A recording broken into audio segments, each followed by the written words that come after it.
Release that witch eye by Ermu. Chapter 241 Liberation.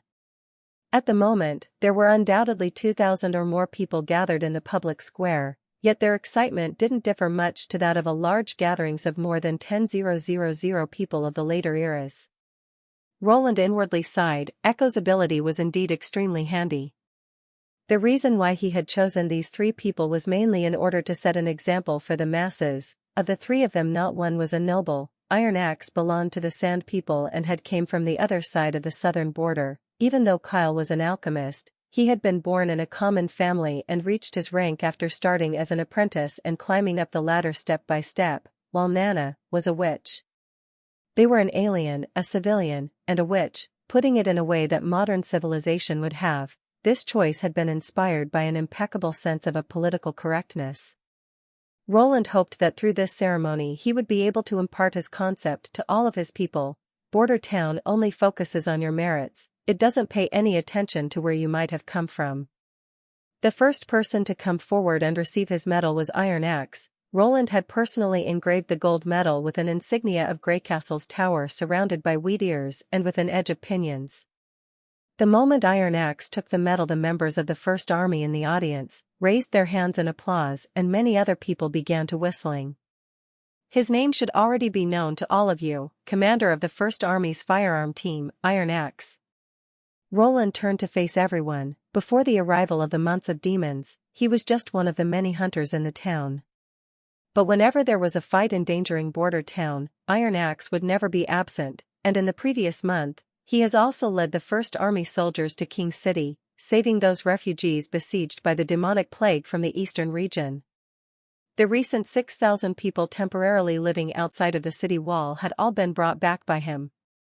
Most people on the square were either Border Town's natives or member of the First Army, while the number of serfs and refugees only accounted for a few hundred people, but under echo sound transmission, the mood of the corps didn't become awkwardly silent. The moment Roland paused his speech, the fugitives at the scene all immediately began to cheering out loudly, and their intensity wasn't the least bit weaker compared to the First Army's. Iron Axe also appeared to be very excited, most probably, with his identity as a member of the Majin clan living in another kingdom. He would never have thought that he would ever obtain the prince's favor. He first presented Roland with the First Army's military salute and then went down on one knee in Greycastle's night ceremony. In case Roland hadn't stopped him with his hand, he would most likely also have gone through with the ceremony of the Sand people. Get up, as a soldier, just using a military salute is already enough, Roland laughingly stated. Thank you. Your Highness, he answered with a slightly trembling voice as if was making supreme effort to suppress his emotions. The prince patted Iron Axe's shoulder in a consoling manner, placed a bag with 100 gold royals into his hand, then signaled Kyle Sichi to come over. This one, you may be seeing for the first time. He came to Border Town from the kingdom's central region, the former chief alchemist of Redwater City's alchemic workshop, Mr. Kyle Sichi. Hearing his words, let the people exclaim in wonder. A chief alchemist? Aren't they people who even the king has to treat with respect and courtesy? You mean just like royal astrologers? No, the position of an alchemist is even higher than that of an astrologer. After all, no one can guarantee that the latter's prophecy will become true, while the alchemist at least does something that is tangible. Furthermore, he even came from Redwater City's alchemic workshop. I heard that only the alchemic workshop in King City is comparable to it. In the Four Kingdoms, alchemists and astrologer all had a lofty status, and within the ranks of the civilian population they were also called sages, and were the only people worthy of lecturing the powerful nobles and lords. When he saw the reaction of the crowd, Roland was very satisfied. He stretched his hand out to calm the crowd, then said, even though Mr. Sichi didn't personally participate in the battles, but with the continuous improvement of the firearms, from single shot to salvo, it would never have been possible without his chemical laboratory, which was also an important factor in guaranteeing the First Army's victories. Without these alchemical and chemical products, Border Town would not be able to win and obtain true peace. After taking a short pause, the prince then continued, incidentally, the chemical laboratory is currently enrolling trainee alchemists. They will accept people who have completed the primary education course and also went through Border Town's citizen inspection. After being accepted, you won't only receive a generous salary, but you will also receive the chance to become an outstanding just like master alchemist as Mr. Sichi. The moment his voice fell, the masses once more began to loudly clamor, yet Sichi himself wore a face covered in impatience. When he took the medal he ill-humored said, "You called me over because for such a matter? This was indeed a waste of time, I might just as well have done a few more experiments instead. This is a great opportunity for publicity, didn't you complain that you were short-handed?" Roland shrugged his shoulders. "By the time when the number of apprentices are doubled, I intend on writing the book on advanced chemistry and teaching it to you." Advanced chemistry? Hearing this, Sichi immediately bowed. "Thank you a lot, Your Highness." Although it was quite important to focus on one matter, fostering a successor was equally important and also demanded immediate action. And the wider the foundation, the easier it would be to achieve results, the same as was true for scientific research. Roland never planned to put all of his eggs in one basket, so whenever there was a perfect advertising opportunity like this, he certainly wouldn't just let it go. The final one was Nana. The girl seemed a bit nervous as she came to his side. Roland couldn't help but sigh in sorrow. Compared with the time during the months of demons, when he didn't wish others to see them, today, he finally intended to announce the witch's presence to everyone. After nearly 6 months of preparation, Border Town has now reached the perfect moment to welcome them. Furthermore, choosing Nana as their representative was also the result of careful deliberations. All the soldiers of the First Army called her an angel, and within their ranks she even held an higher rank than Iron Axe, second only to his own reputation. While there were also many town residents who had already received her treatment. No matter if it were mine accidents or injuries caused by machines, the injured had already developed the habit of looking for their angel for treatment. After watching the drama witch story several times, the attitude of the serfs had already changed and they were no longer against them. Seeing the tragic fate of the witches but also that they were always brave enough to make a stand and fight in the dramas, created an image of witches which was capable of winning a lot of people's sympathy and goodwill. The same could also be said about the refugees who could only survive because of Lily's ability. Even if there were people who loathed the witches in their heart, after being rescued by them they couldn't any longer slander them with malicious talk. Even more now after they hadn't received help from the church in their most vulnerable state, at least in Border Town, these women with their extraordinary abilities would be protected by the Lord. However, the most crucial point was, even if there were church followers who wanted to expose them, it would be difficult for them to set off any wind and waves here in the western region. Border Town was completely under his rule, and the church in Longsong Stronghold had been completely destroyed. In that way they lost the possibility of monitoring the western region. Only if they went to the cities further away, like Fallen Dragon Ridge or Redwater City, would they be able to find any of the church's priests. This is Roland did not even have the time to finish his introduction, before the square burst into thunderous cheers. Miss Nana, the young lady has come. Young angel, thank you for curing my husband. Little girl, when you have time come to my house and eat. I specifically raised 2 chickens, whether steamed egg soup or stewed chicken soup they are all possible. Nana looked at me. No, she looked at me. Nana could not help to cover her mouth, and her eyes became moist. Roland believed that the other witches went through the same feelings as she did. They had finally broken away from the evil identity the church had forced upon them, and were now finally able to walk under the sun like any other person. Roland smiled brightly and patted her head. You don't need to be afraid, just speak some thankful words in response to everyone's enthusiasm.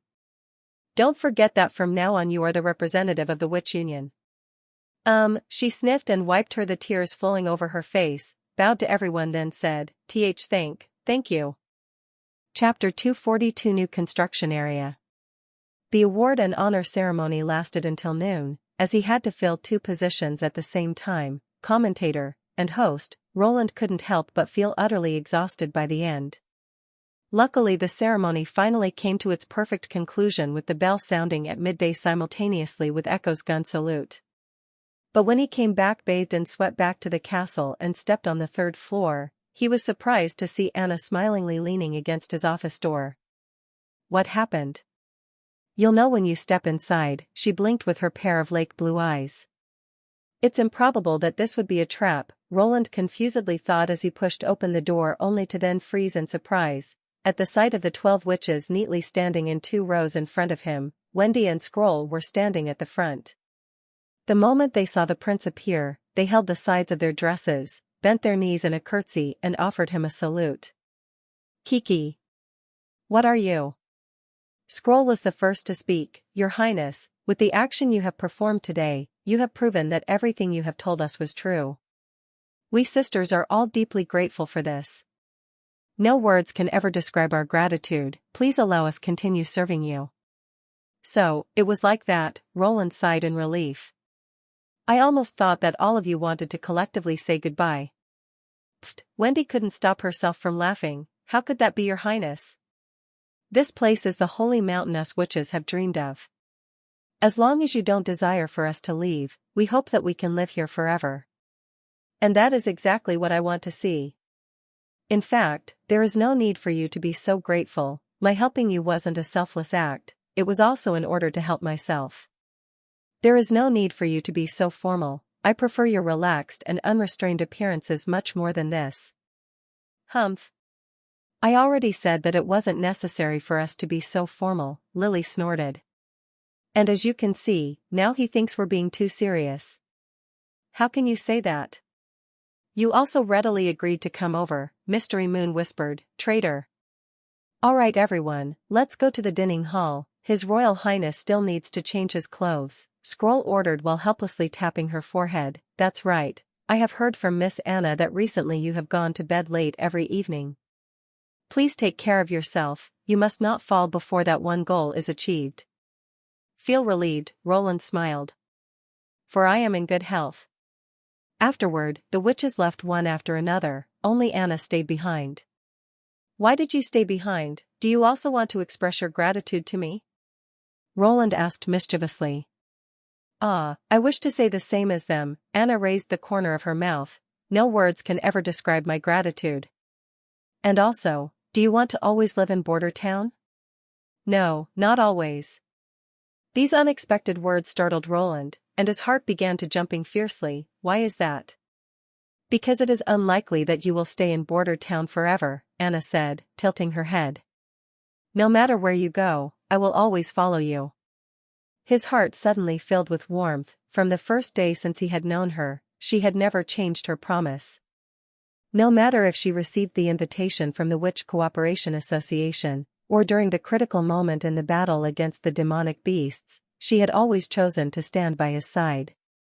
At this moment, Anna suddenly took 2 steps forward, then gently hugged him. Wait, I'm covered in sweat, Roland tried to warn her. But rather than giving him a reply, the young woman placed her head on his chest and took a deep breath as if she wanted to imprint his scent into her memory.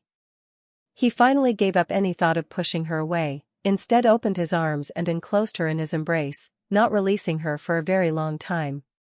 After lunch, Roland rushed to the bathroom to take a cold shower and afterward threw himself back into work.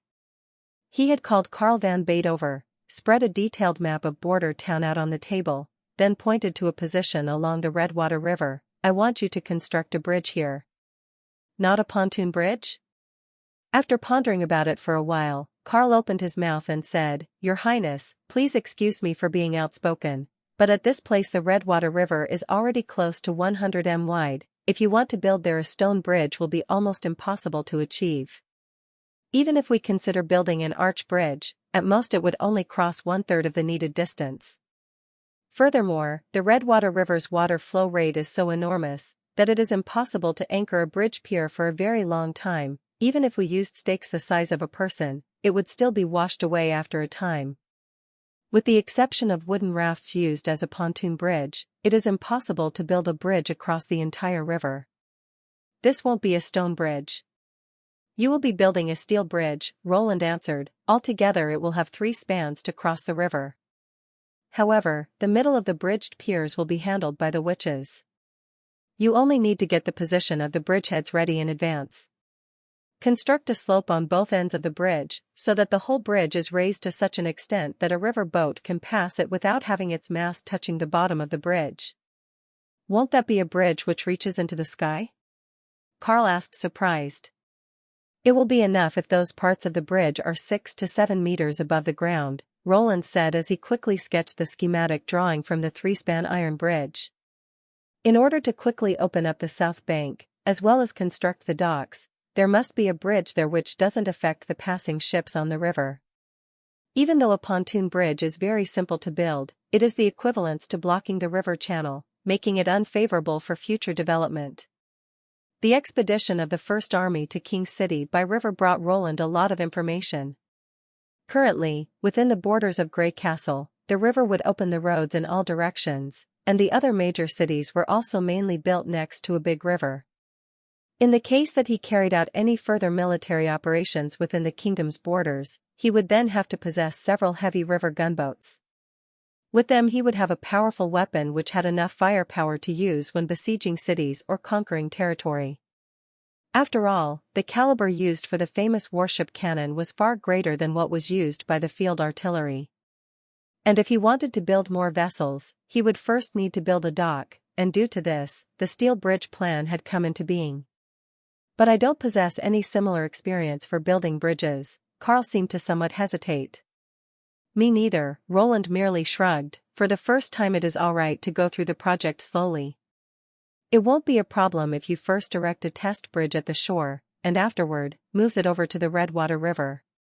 With this Roland incidentally also introduced the other side to the concept of using prefabricated components which could later be transported to the construction site, just like during the construction of the water towers, as Hummingbird reduced its weight, and your student Anna helped with assembling and welding the pieces together. If we will do it again like that, the project shouldn't be too difficult. I'll obey your order. Your Royal Highness, he nodded. Apart from this, there is also another tremendously important project I will give you. The prince moved his finger to the castle area. I intend to expand the size of the backyard.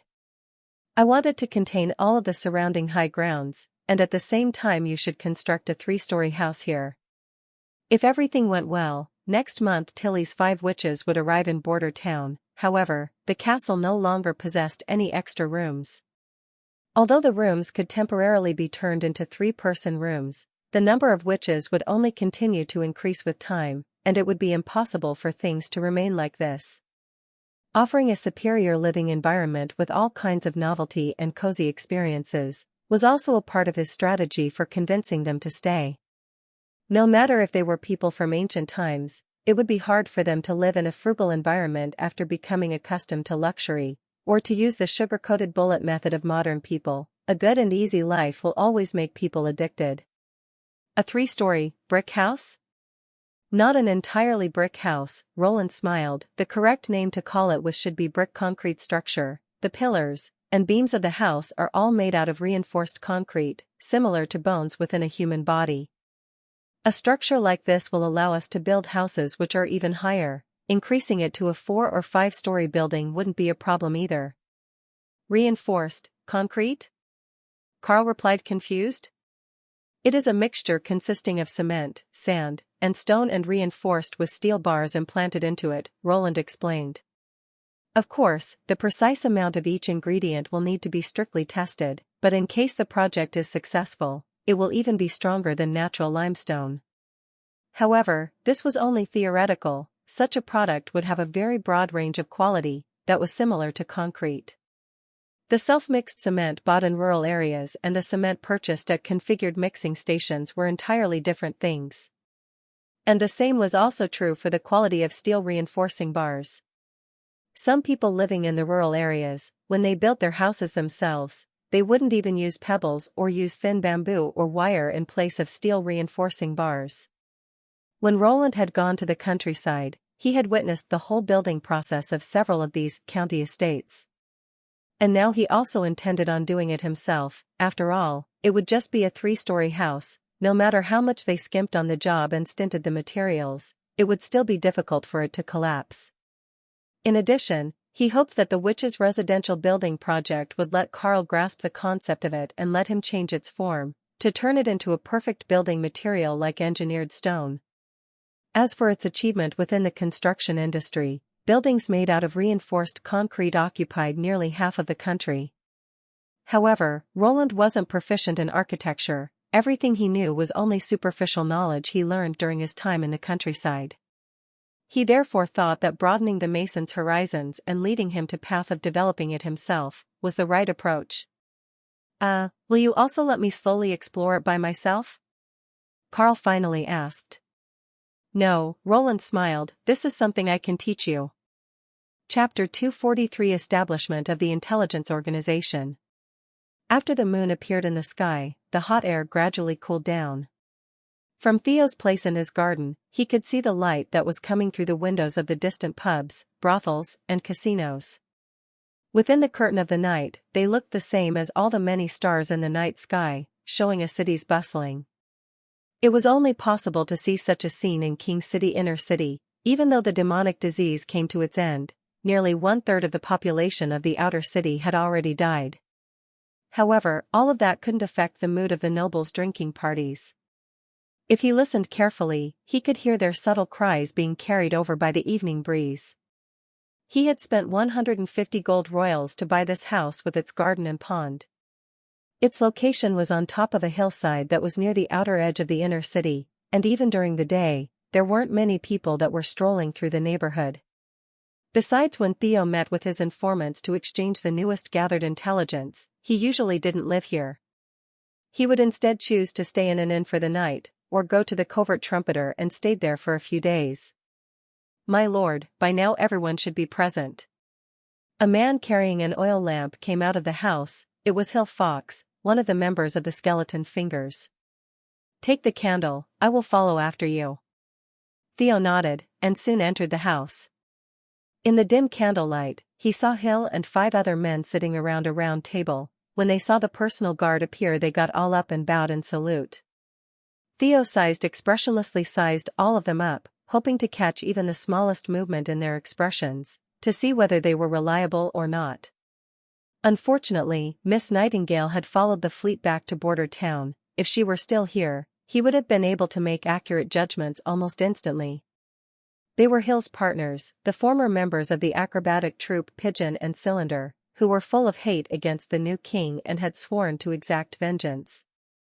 1 week ago, prior to the attack on the pier, by lucky coincidence, one man had concealed himself as a member of Dreamland Water and had informed him about the Rats' plan to attack in advance.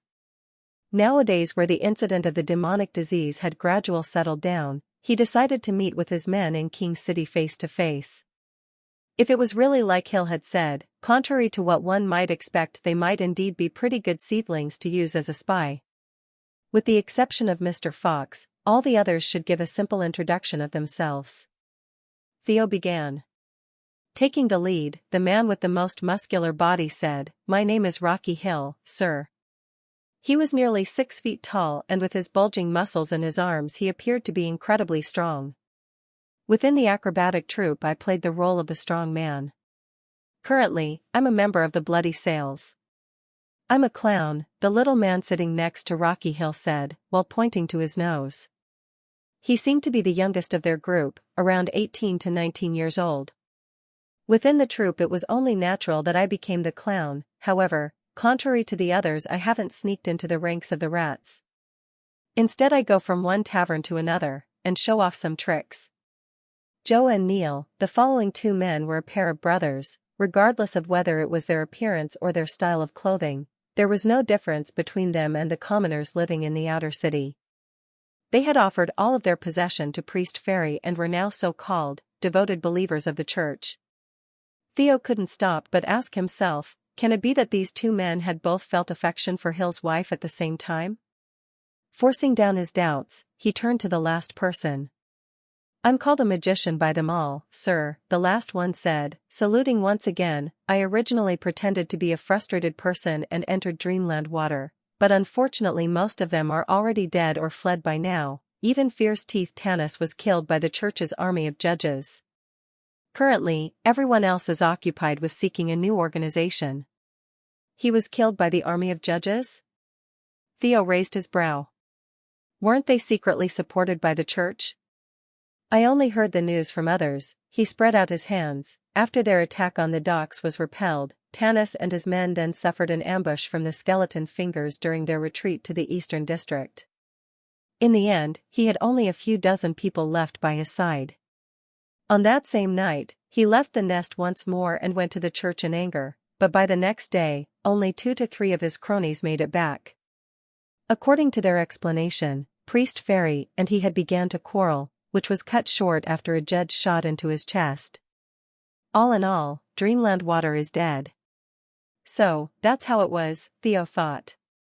Presumably, because he had nearly lost nearly all accumulated strength he had gathered after great difficulty, Fierce Teeth felt that his position as the gang leader was in immediate danger.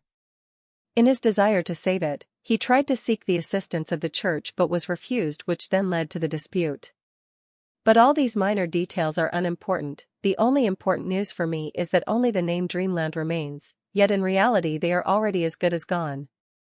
This is definitely good news. Maybe I can take advantage of this opportunity to draw in some of the homeless rats and use them to expand my intelligence source. Surely you all have already heard my name from Hill. Theo knocked on the table and waited until the sound fell. I am a personal guard of His Highness Roland Wimbledon. I am responsible for collecting intelligence from all parts of the kingdom. Since you all have willingly arrived here, from a certain attitude, it can be said that you have already made your intentions clear. However, to be certain that this dangerous mission will be successful, I still have to ask at least once, are you willing to work for His Royal Highness? We are willing. The 5 said in unison. As long as Timothy Wimbledon will receive his punishment, I'm willing to do anything, Hill stated, slowly pressing out each word. Excellent, then by next week at the same time, we will meet here again. In case there is any critical information, you can also report it to me in advance. Just put a pot of purple flowers at the entrance of my house. Theo explained, after I noticed it, I will be waiting in this room for you to come in the night. However, remember to knock on the door and use our secret signal of 3 longs and 2 shorts, understood? Seeing them nod in unison, Theo said in satisfaction, a qualified spy will never lightly expose themselves, so the first thing you need to do is to conceal your identity. No matter if you're gathering information by yourself or are developing a network to collect suspicious information, you have to always bear this in mind. In case you need further money, you can come with the request to me. Remember, in every action, one must never act blindly, without thinking it over first. It is improbable that Timothy will sit on the throne forever. This is a promise given by His Highness Roland Wimbledon himself. He paused. With all this said, are there any questions left over? Sir, today Timothy had returned from the eastern region back to King City, Hill said. You must have already heard of this news. This afternoon a procession of the new king's knights holding up his banner had entered the city through the east gate, which was a scene witnessed by many citizens. But he wasn't sure if Theo had already heard about what happened afterward. But in the evening, I heard from Black Hammer that Timothy intended to recruit some rats for his army, and in exchange for their pledge of loyalty they would receive the opportunity to become free people. Several leaders of the skeleton fingers already went to the royal palace, so it doesn't sound like a fabrication. Drafting the rats? On the surface, Theo was able to keep a calm expression, but his heart suddenly sank. It was evident that those rats would never be able to serve as regular soldiers, so the most likely possibility was that they would be made to consume strengthening pills and would afterward be sent to start surprise attacks, the same as last time when they attacked Longsong's stronghold. The only question though, was who their target was going to be this time. That's actually an interesting piece of news, he said. Remember to always pay attention to those rats' whereabouts. In case you hear any other news, immediately come to me to report it. Hopefully, Timothy isn't thinking of dashing against the Western Territory, Theo thought. Chapter 244 Identity Registration. Outside of the western city walls, under the guidance of the First Army, the refugees were undergoing an unprecedented identification inspection. By now, Berev had naturally come to understand that the resource which His Highness regarded as the most important was people. In order to bring all of these people back to Border Town, His Highness had spent a lot of gold royals and had even sent the First Army on an expedition to King City. When Barav had seen the final bill from Margaret's Chamber of Commerce, he had almost climbed up the wall. Adding up the caravan's charter fees, the transportation fees, and the fees for the food supply after half a month, the prince had spent more than 2,000 gold royals, which was equivalent to the price of 4 steam engines. If they hadn't received the deposit for the transformation of 2 ships by last month, Barav was afraid that the financial report statistics this time would have shown a deficit. After the evacuation of the people, the task of creating this cumbersome and huge statistics had all been placed on his shoulders. Almost all of the city hall officials and apprentices had been dispatched to set up the wooden sheds and the related lines for the crowd, so that they could start with writing the classification statistics. Seeing the more than a dozen lines of fugitives all slowly going through the inspection, it was as if Barav was seeing a group of moving coins. Compared to the lines for the ordinary civilians' registration, the line for the professionals that he himself was personally responsible for was far more deserted. Until now, there had only been 50 to 60 people come in. "I am a carpenter," a middle-aged man said after slowly walking over. "I heard that any craftsman can get their own place to live?" "That's right," Senny Darley then further asked. "What's your name? Are you able to read?" The former knight of the Wolf family had come over from the Ministry of Agriculture. But he had managed not to make any mistake, which left Barav very satisfied that he chose him for this task. Although this had to do with demographic statistics, the city hall unfortunately only had a small number of people who had learned how to read and write, so without any better option, they had no other choice but to pull all of the literate people from the other departments together here. To answer, sir, my name is Mazer." The other party paused. "I must admit, I have never learned how to read." "You can't read or write?" "Yes," the middle-aged man nodded. "Well, as a carpenter then," Sirius turned his attention to the pile of questions on the table, looking for the one marked with carpenter. Found it. "Let me ask you a few questions." The preliminary trial method was an idea His Highness came up with.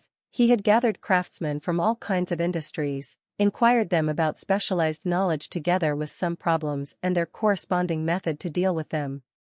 He then recorded all of their answers and formulated a set of questions.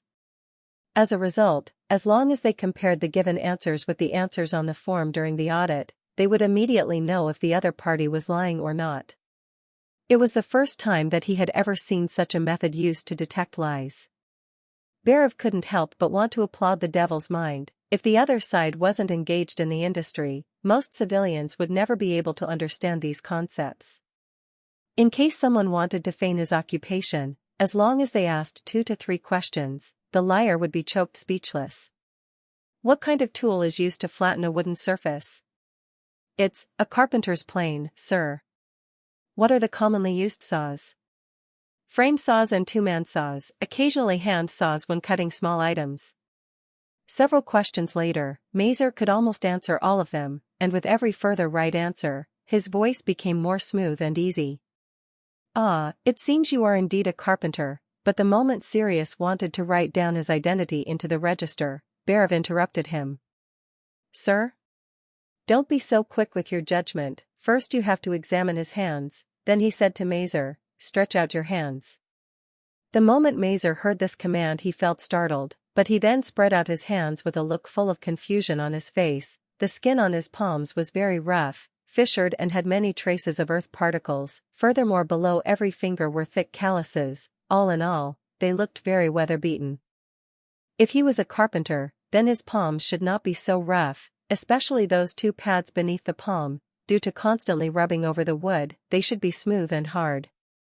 Furthermore, carpenters often need to use black paint to draw contour lines, therefore their palms will often be stained with a black ink that is hard to wash off, turning their palms black instead of yellow. Barav calmly explained. Another point, before he gave you an answer he would always break eye contact. Many people who were trying to recall something that they didn't usually do in the past, would show a similar kind of expression to this. However, if was a real carpenter, he would have given his answers in a very natural manner. Understood, then. Sirius' eyes became large. Barav looked at the astonished Mazer, then said with a heavy voice, "You should have heard the warnings of the First Army when they called you over. any act of impersonation, deception, or refusal of register will be severely punished. Either by being sentenced to work in the mines, or being expelled from the Western Territory. So if you understand this, do you still think you are a carpenter? No, sir, I was wrong, Mazer said, falling to his knees. My neighbor was a carpenter, I would just often watch him work. Then go over there and line up. Seeing the other flee, Sirius asked full of wonder, Sir, how do you know all these things? During the months of demons, I have done a census for His Highness.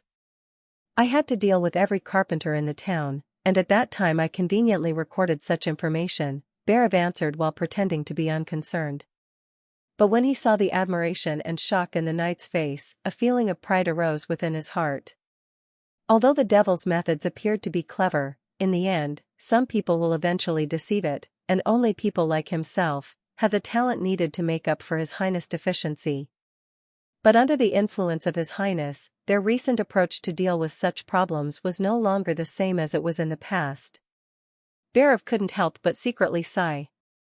For example, commoners of the previous kind, in the past it had been important to punish them within a thunderous manner, in order to intimidate those who would otherwise begin to stir.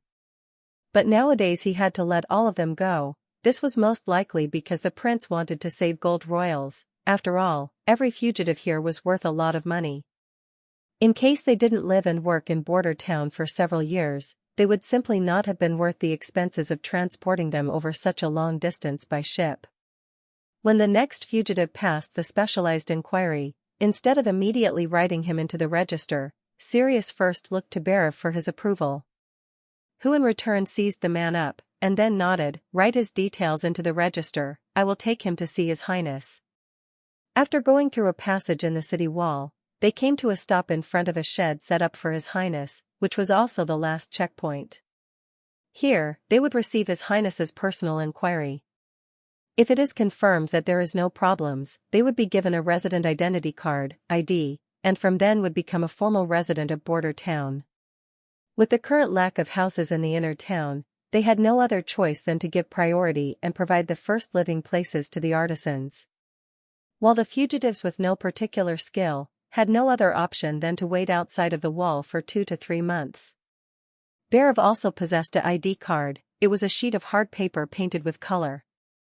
It was almost palm-sized, and on the left upper corner was a painting of his head, which looked the same as a real person, while his name, address, and number was written in the middle. The back of the card in turn was covered with the Greycastle's crest and His Highness' personal seal. No matter if it was the paper itself or the film it was wrapped into, they were both very strange. Whether it was by soaking it in water or trying to burn it in a fire, nothing could damage the ID card. There was no doubt that this thing was certainly made by the witch named Soraya. It seemed that His Highness intended to spread the ID card to the whole town, so that in the future whether it was to buy food or pay, they would have to show their certificate. Since His Royal Highness had awarded the medal to the young lady of the Pine family during the award and honor ceremony, it had become evident that the prince no longer intended to hide the existence of the witch.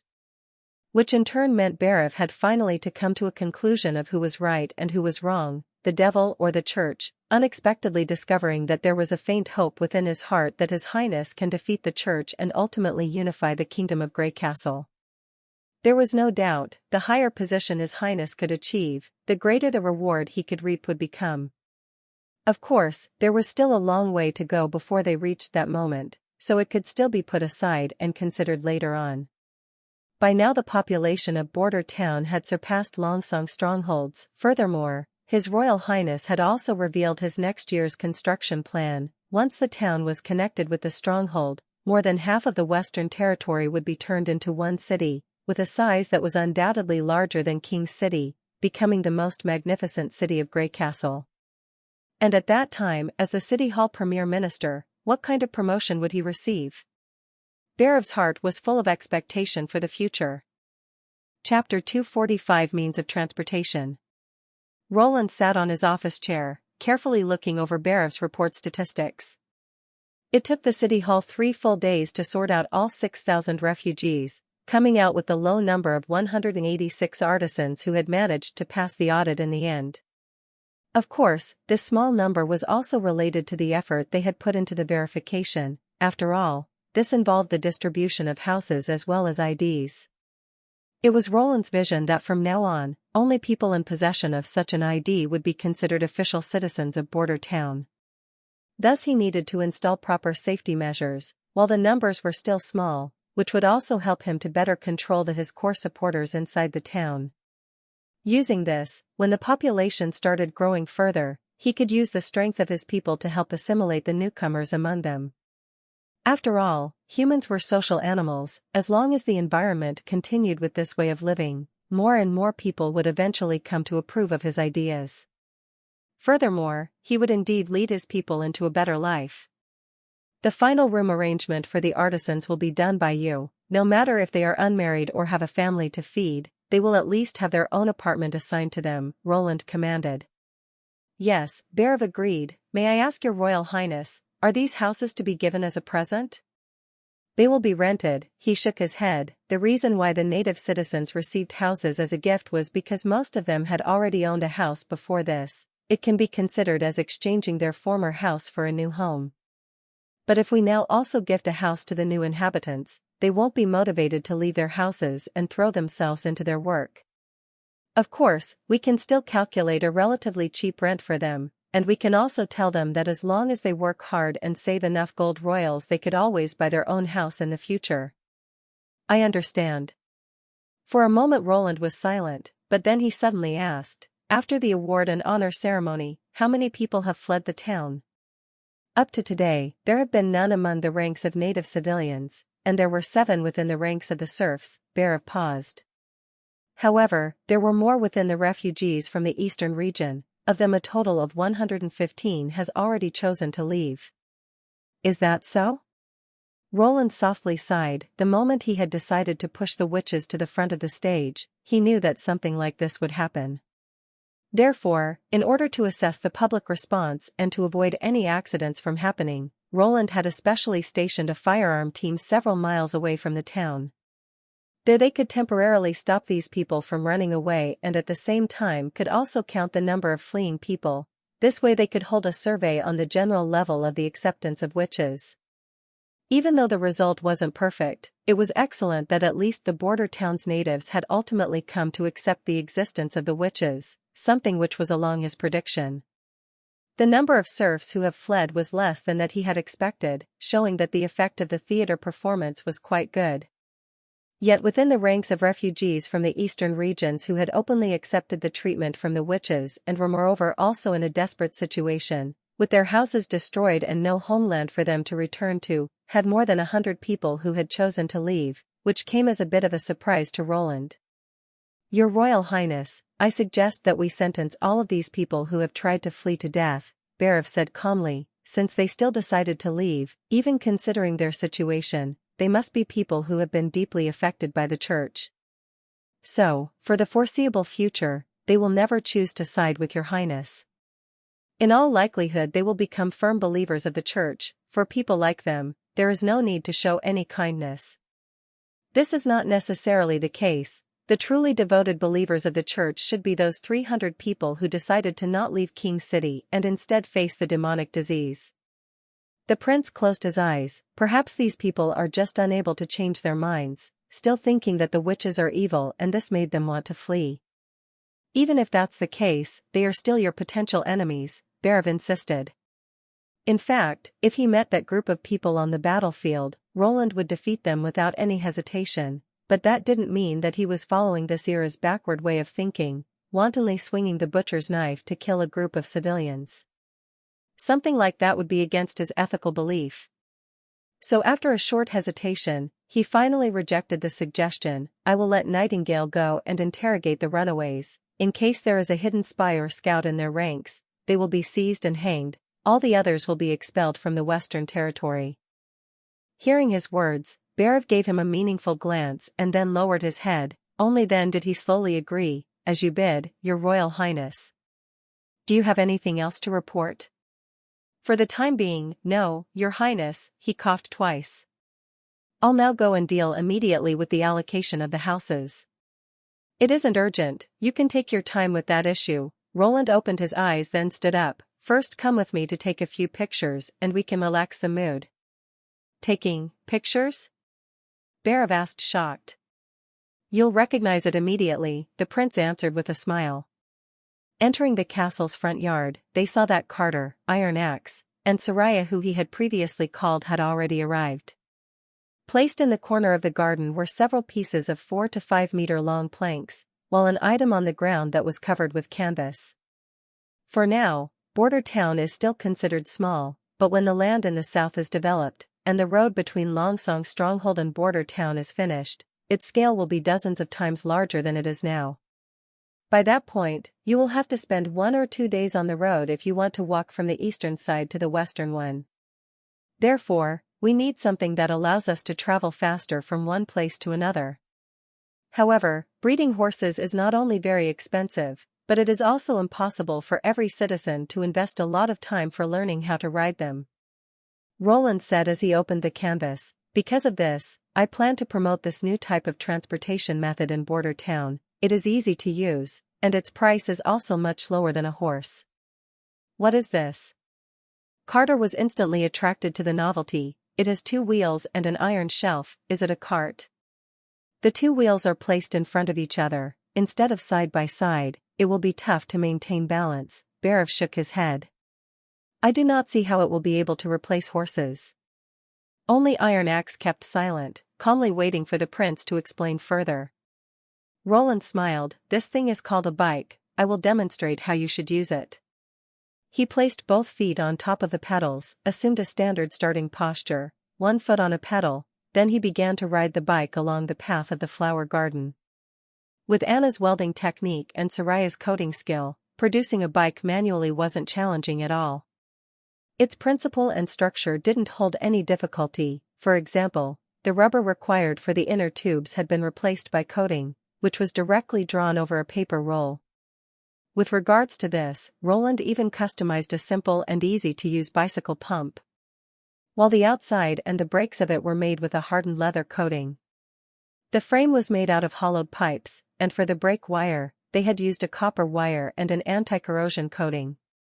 The only issue was with the chain. For it, he needed to completely rely on Anna, cutting and shaping one chain link after another and afterward connecting them all to a string. As for the kind of pedal, which were directly installed on top of the wheel as had been used for the first bicycles, he didn't even consider them. Coming to the end of the lap, Roland pressed the brakes, easily jumped off the bike and turned around only to be faced with a row of stunned men, which caused his heart to fill with pride.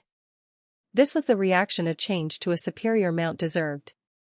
Compared with horses, that needed to be tamed and fed, bicycles seemed to be more frugal. I'm going to open a new bicycle factory in the industrial district, for the production of this transportation tool. But for this we not only need to recruit workers, but we also have to make them known the publicity, promoting them to the whole territory as soon as possible, Roland briefly explained. This is also the purpose why I called you over today. You will first learn how to ride this bike, and then let Miss Soraya paint a picture of you riding them on top of the planks. I want all my subjects to know that as long as they spent 1 or 2 gold royals, they can have the same mounts as the Lord, First Army Commander, Chief Knight, and City Hall Premier Minister all have. Chapter 246 New Gunpowder Program. What was the symbol of the industrial age? Roland first thought was of a speeding train continuously running down a railroad track, emitting rolling clouds of steam. The cast-iron cylinder covered with oil, the thick and robust crankshaft together with those huge iron wheels, its rumble and vibration full of vibrant rhythm, as well as the sound of the steam whistle piercing through the vast sky was what was associated with the machinery of the first steam trains. Compared with the mechanical designs of the later generations, which hid its structure under an outer shell, used high-precision machining to reduce the tremoring and a mechanical system which emphasized sound insulation and sound absorption, the first engines undoubtedly showed more directly the power and beauty of industrialization.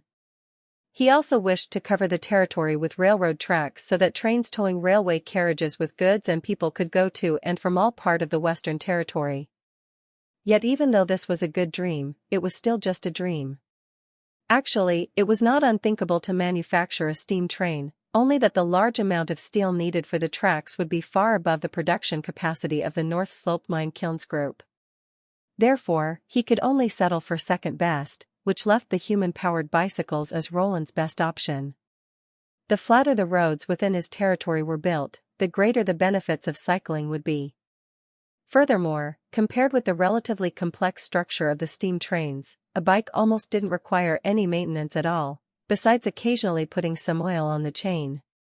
If Roland wanted to start mass production of bicycles, he naturally couldn't let Anna produce all of them by herself, so he had to first open a factory and train a group of workers that would specialize in the production and assembly of bicycles. Considering that the earliest date for the completion of the Kingdom Avenue would be in next spring, it wasn't necessary that the factory would immediately be able to produce large batches. Due to this, it was possible that the workers could slowly become familiar with the needed production lines made by Anna and would only needed to produce a dozen bicycles for the first month. One of the most technical demanding parts was the chain. Every chain link had to be made with a stamping press and would afterward be connected with a pin by hand. However, to manufacture the parts made out of rubber, like the tires and brakes, Roland would still need to rely on Soraya's ability. But as long as all the other parts were ready, Soraya could always draw her magic pen and quickly draw a lot of them. The same was true for the bearings. Since he couldn't produce reliable ball bearings, he could only take a cut-off part of an iron part and use it as a sliding bearing. For that, the inner ring became coated with a smooth mirror coating, which produced an effect which wasn't much worse than the former method. When the first bikes would be sold, only the nobility would be able to afford such an expensive vehicle, but in order to spread this to the masses and create a hype, Roland also intended to implement an payment by installment system to minimize the burden caused by purchasing as much as possible. Of course, only people that were in possession of an ID could go to the city hall and apply for such a payment. The three had trained for a whole afternoon. Carter Lannis, worthy of the title of the Chief Knight, was the first to master the skill of cycling, followed by Iron Axe, who was the second to successfully cycle around the garden. Only Berev, who after trying it more than a dozen times was still unable to succeed, and was only able to advance in a crooked line, almost falling to the ground. In the end, Roland had Soraya draw a static scene of him standing beside the bicycle and holding the handlebar. "Are they all right?" the witch asked after completing the fourth propaganda poster. "Almost, you only have to add a few advertising words." After thinking for a moment, Roland added, "Above you should write, a new era of mounts, I own one and you can also own one. While beneath you should write, bicycle factory is recruiting workers. Generous payment, as well as the opportunity to receive a free bicycle which will belong to you. Those who have completed the primary education can apply at the city hall." After dealing with the bicycle advertisement, the prince returned to his office to take advantage of the time that was left until dinner and let his guards call Kyle over. Now, after having finally made a breakthrough for the development of mercuric acid, developing a new generation of weapons was to be put onto the agenda. In the age of firearms, those who had the bigger caliber would become the justice, those with a faster rate of fire would achieve freedom, power brought honor, turrets brought equality. However, an awkward problem was, according to the current kind of development they had, by relying on only the laboratory, the production of the two acids would not be able to keep up with the consumption. For example, if he wanted to increase the rate of fire, he would need to reduce the remnants of black powder, and change to using pyroxylin, the smokeless propellant, or some kind of mixture of pyroxylin and nitroglycerin.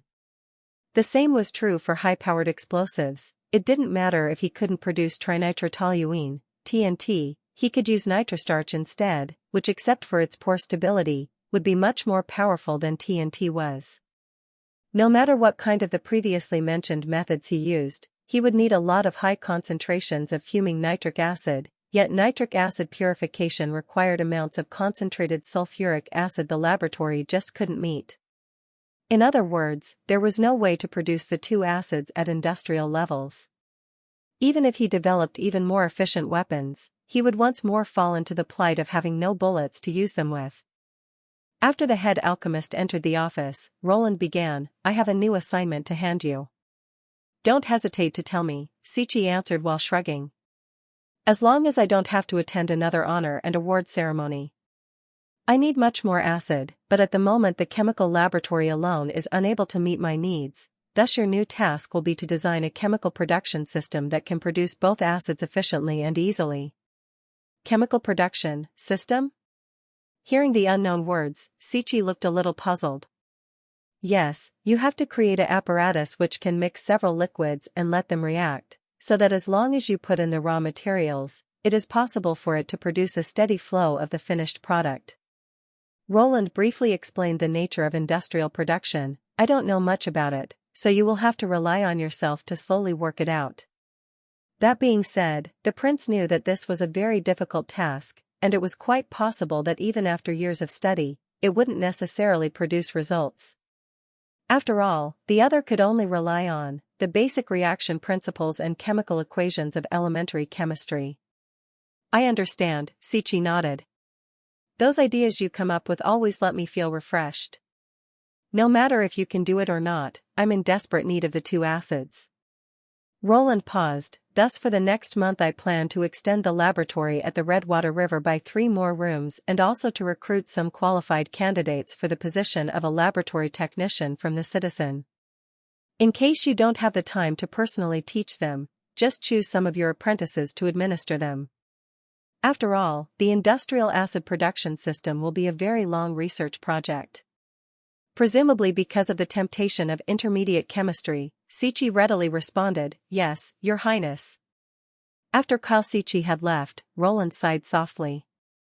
In case there wasn't any hope for the industrial acid production system, he could only have Lucia learn the purification of acid. And when all was said and done and the next war was coming, he would need to come up with some even more powerful weapons to gain victory for Border Town. Roland opened the drawer, intending to eat some dried fish to dispel the boredom, only to discover that the snacks stored within the drawer were all gone now. After gawking in disbelief, he looked up only to see that a dried fish had been handed to his mouth.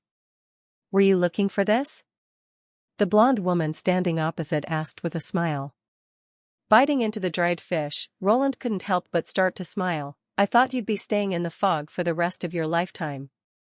That kind of life would also be nice, at least you couldn't see me, but I could still see you. Nightingale curled her lips. Unknowingly to him, his originally dull mood had already been lifted by a lot. Now where he could once more see the other's familiar appearance, he couldn't help but breath out in relief. Previous you had said that you didn't know what kind of expression you should show.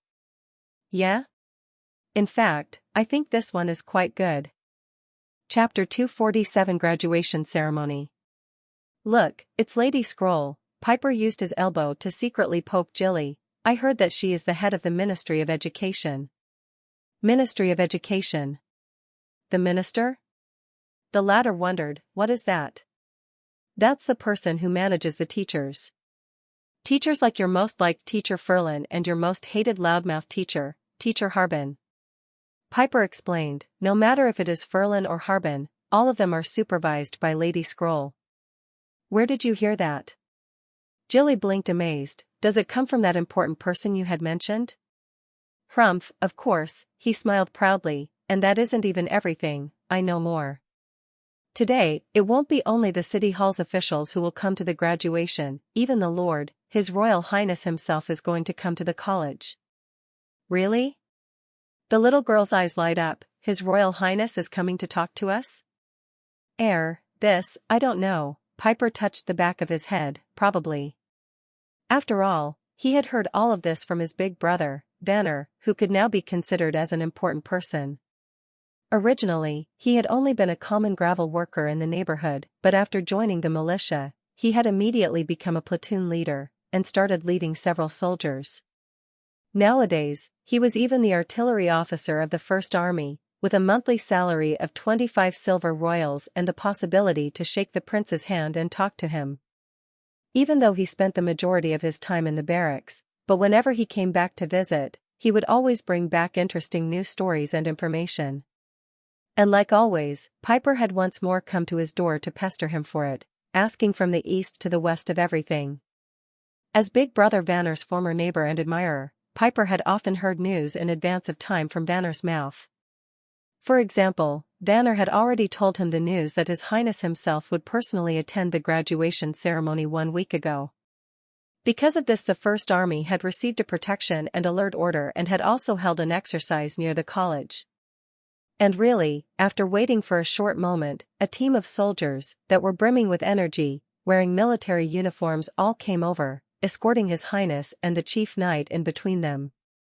As they saw them arrive, the crowd immediately began stirring. After the soldiers surrounded the entrance of the college, Roland walked into the hall and waved to the rows of students. "My people, how are you? I am the Lord of Border Town, the man in charge of the Western Territory, Roland Wimbledon. Congratulations on being Border Town's first batch of graduates to complete the whole content of primary education." The crowd had suddenly turned silent, not because of indifference, but simply because most people were so excited that they didn't know how to respond. Jilly continuously grabbed Piper's arm and exclaimed, "His Highness is talking to us." Piper felt unequally inspired. This way, he and Big Brother Vanner both had close contact with His Highness. "The reason why you were able to rapidly go through the assessment and reached graduation is because most of you were former students of Karl van Bate. From the beginning you had a lead when compared to the other students. Therefore, you shouldn't become arrogant and complacent. There is still a lot of knowledge in the world only waiting for you to be explored."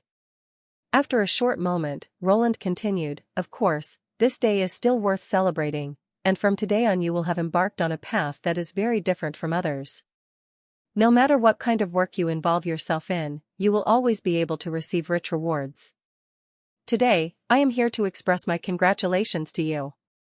His Highness, long live." Piper didn't know who had shouted first, but afterward, everyone began to shout, "Long live His Highness. I am willing to serve His Highness." After waiting for the cheers to abate, Roland said cheerfully, "Next, I will release the diploma to you, as honorary proof for the completion of studies." He opened a booklet. Piper only felt how his whole body began to tremble. He looked towards the prince, opened his mouth, but he didn't know what the proper words were to say. Seeing him freeze, Teacher Ferlin Eltek turned towards him and waved, "Do not be afraid, come to His Highness." Rigidly moving his limbs, Piper slowly walked out of the ranks, his heart already jumping so loud that he could hear it himself. He then suddenly remembered Vanner frequently mentioning a military salute that was simpler than the night ritual of the nobility but still could express one's loyalty and devotion, and had been made by His Highness himself. Although he wasn't clear about the specific posture, but he still mustered all his courage and according to his memory placed his hand flat in front of his forehead. Seeing his movement, the prince began to laugh, nodded and handed the booklet to Piper. "In the future, if you want to show it once more, move the hand a little, so that it is in line with your ear, this way it will be more to the standard. Congratulations on your graduation." Thank you." Piper took the booklet and circled stiff as a log bag to the ranks. Only when His Highness began to give out the diploma to the other people was he finally able to recover. "Show me what's written on it." Jilly curiously turned her head. "You will get your own why are you so anxious?" Piper muttered in a low voice and opened the booklet cover with trembling hands, only to see a parchment with fine stitches on it. In the upper left corner was a painting of his head, in the middle was the royal emblem with the tower and pike, but there were also a few written lines of text on it. If it was but 6 months ago, he could only have gone to Teacher Karl and asked him for the meaning of the characters. However, today Piper had already accomplished the basics of reading and writing, so he quietly read it in his mind. College of Border Town, first course of study graduate, Piper. Dean, Scroll. Issuer, Lord of Border Town, Roland Wimbledon. After Roland had handed out all diplomas, he clapped his hands and once more attracted the attention of the crowd. "From now on, you can undertake some qualified works ordinary people can't, and all of these jobs offer you a generous pay, with at least 10 silver royals a month. In the following, Miss Scroll will inform you about the details of the work you can get from City Hall." He raised his hand to stop everyone's discussion. "You do not have to make a choice immediately, you can go back home and discuss it with your families. After making your decision, take your ID and graduation certificate and come to the City Hall for your application." Taking advantage of the time during which Lady Scroll introduced the several tasks, Jilly stepped close to Piper and asked, "Do you already have any idea what you want to do?" "I want to go to the bike factory. Its payment is higher than that of my father, and I will also get the chance to get a new bike free of charge." "It is indeed great," Piper replied casually. Recently on the town square, 4 wide pieces of wood had been erected, on whose tops were paintings of the portraits of His Highness and several ministers, everyone holding or sitting on a strange iron mounts which had become the hot topic of many enthusiastic conversations. And with a salary of 15 silver royals a month, in case it wasn't necessary to have completed the general education, Piper was afraid that the factory would already have been crowded to the point of bursting. But he had thought that there was another better place to go to. Since his visit of the honor and award ceremony, Piper couldn't suppress the image of himself standing in the same spot as his former classmate Nana. One day, receiving the glory, to get a reward out of His Highness' hand, on top of a stage on the town square in front of thousands of people. According to His Royal Highness, he must become an outstanding contributor to the town in order to be honored. In case he took a job to work in the bike factory, he feared that he would never get this opportunity even during his entire lifetime. But neither could he be like Iron Axe and lead the charge during a war, nor did he have any similarly incredible ability as a witch did, so the only example he could follow was that of head alchemist Sichi. Previously he had heard more than once, if he could grab the principle of refining an alchemical product, he would immediately bring immense wealth and prestige to the territory, and would also have achieved something that was worthy of the title of a sage. For that he needed to be neither brave nor have any powerful background, the only thing he needed was a bit of luck, making it to the most suitable way for him. Thinking until here, Piper had made up his mind. "I want to go and sign up for a job in the chemical laboratory," he said, putting emphasis on every single word. Chapter 248 Sudden Change. Even during the hot summer, the ice at the top of Hermes Plateau never melted. Standing on the top of the Heaven Tower and looking at the far distance, Maine merely saw a mixture of 2 colors of the green grass and the white snow from the wilderness behind the walls, resembling a scar left behind by war during the months of demons. Within this climate it was impossible to grow any sort of crops, so all the food they consumed in the new holy city came from Old Holy City that was at the foot of the plateau and brought up by some animal-drawn carts. After staying in the city for more than a decade, Maine had already become accustomed to the omnipresent cold of Hermes. "This time it will only be the 2 of us?" Taifun pushed the door open and stepped in. "Furthermore, shouldn't we hold the meeting in the secret room? Don't tell me that you are fond of being shut into that narrow place?" "No, of course not," the old bishop touched his white beard. "If it wasn't for Heather being in charge of all the rules and proclaiming the commandments over and over, I would be only too eager to exchange information at this spot each time. Even if she became lost in the gossip of the city talk again, I would at least be able to enjoy the scenery of the holy city below." And, he smiled and said, "I never expected someone like her who is always punctually, to not return on time." "Perhaps she had met with some difficulty," Maine said, going back to the table to take a place. "Or perhaps she is already on her way back." "Maybe." Taifun curled his lips. "You really should not help her look for an excuse. Everyone should be able to send word even during their travels." These are words she had often said herself. "Even if you are in trouble, you should always report to us first." Furthermore, she isn't alone in the capital of the Kingdom of Endless Winter, so sending a messenger wouldn't take any more effort than raising a finger would've. "Let's leave that matter for later," Maine said, then pushed 3 letters over to Taifun. "We seem to have a problem." "There's trouble?"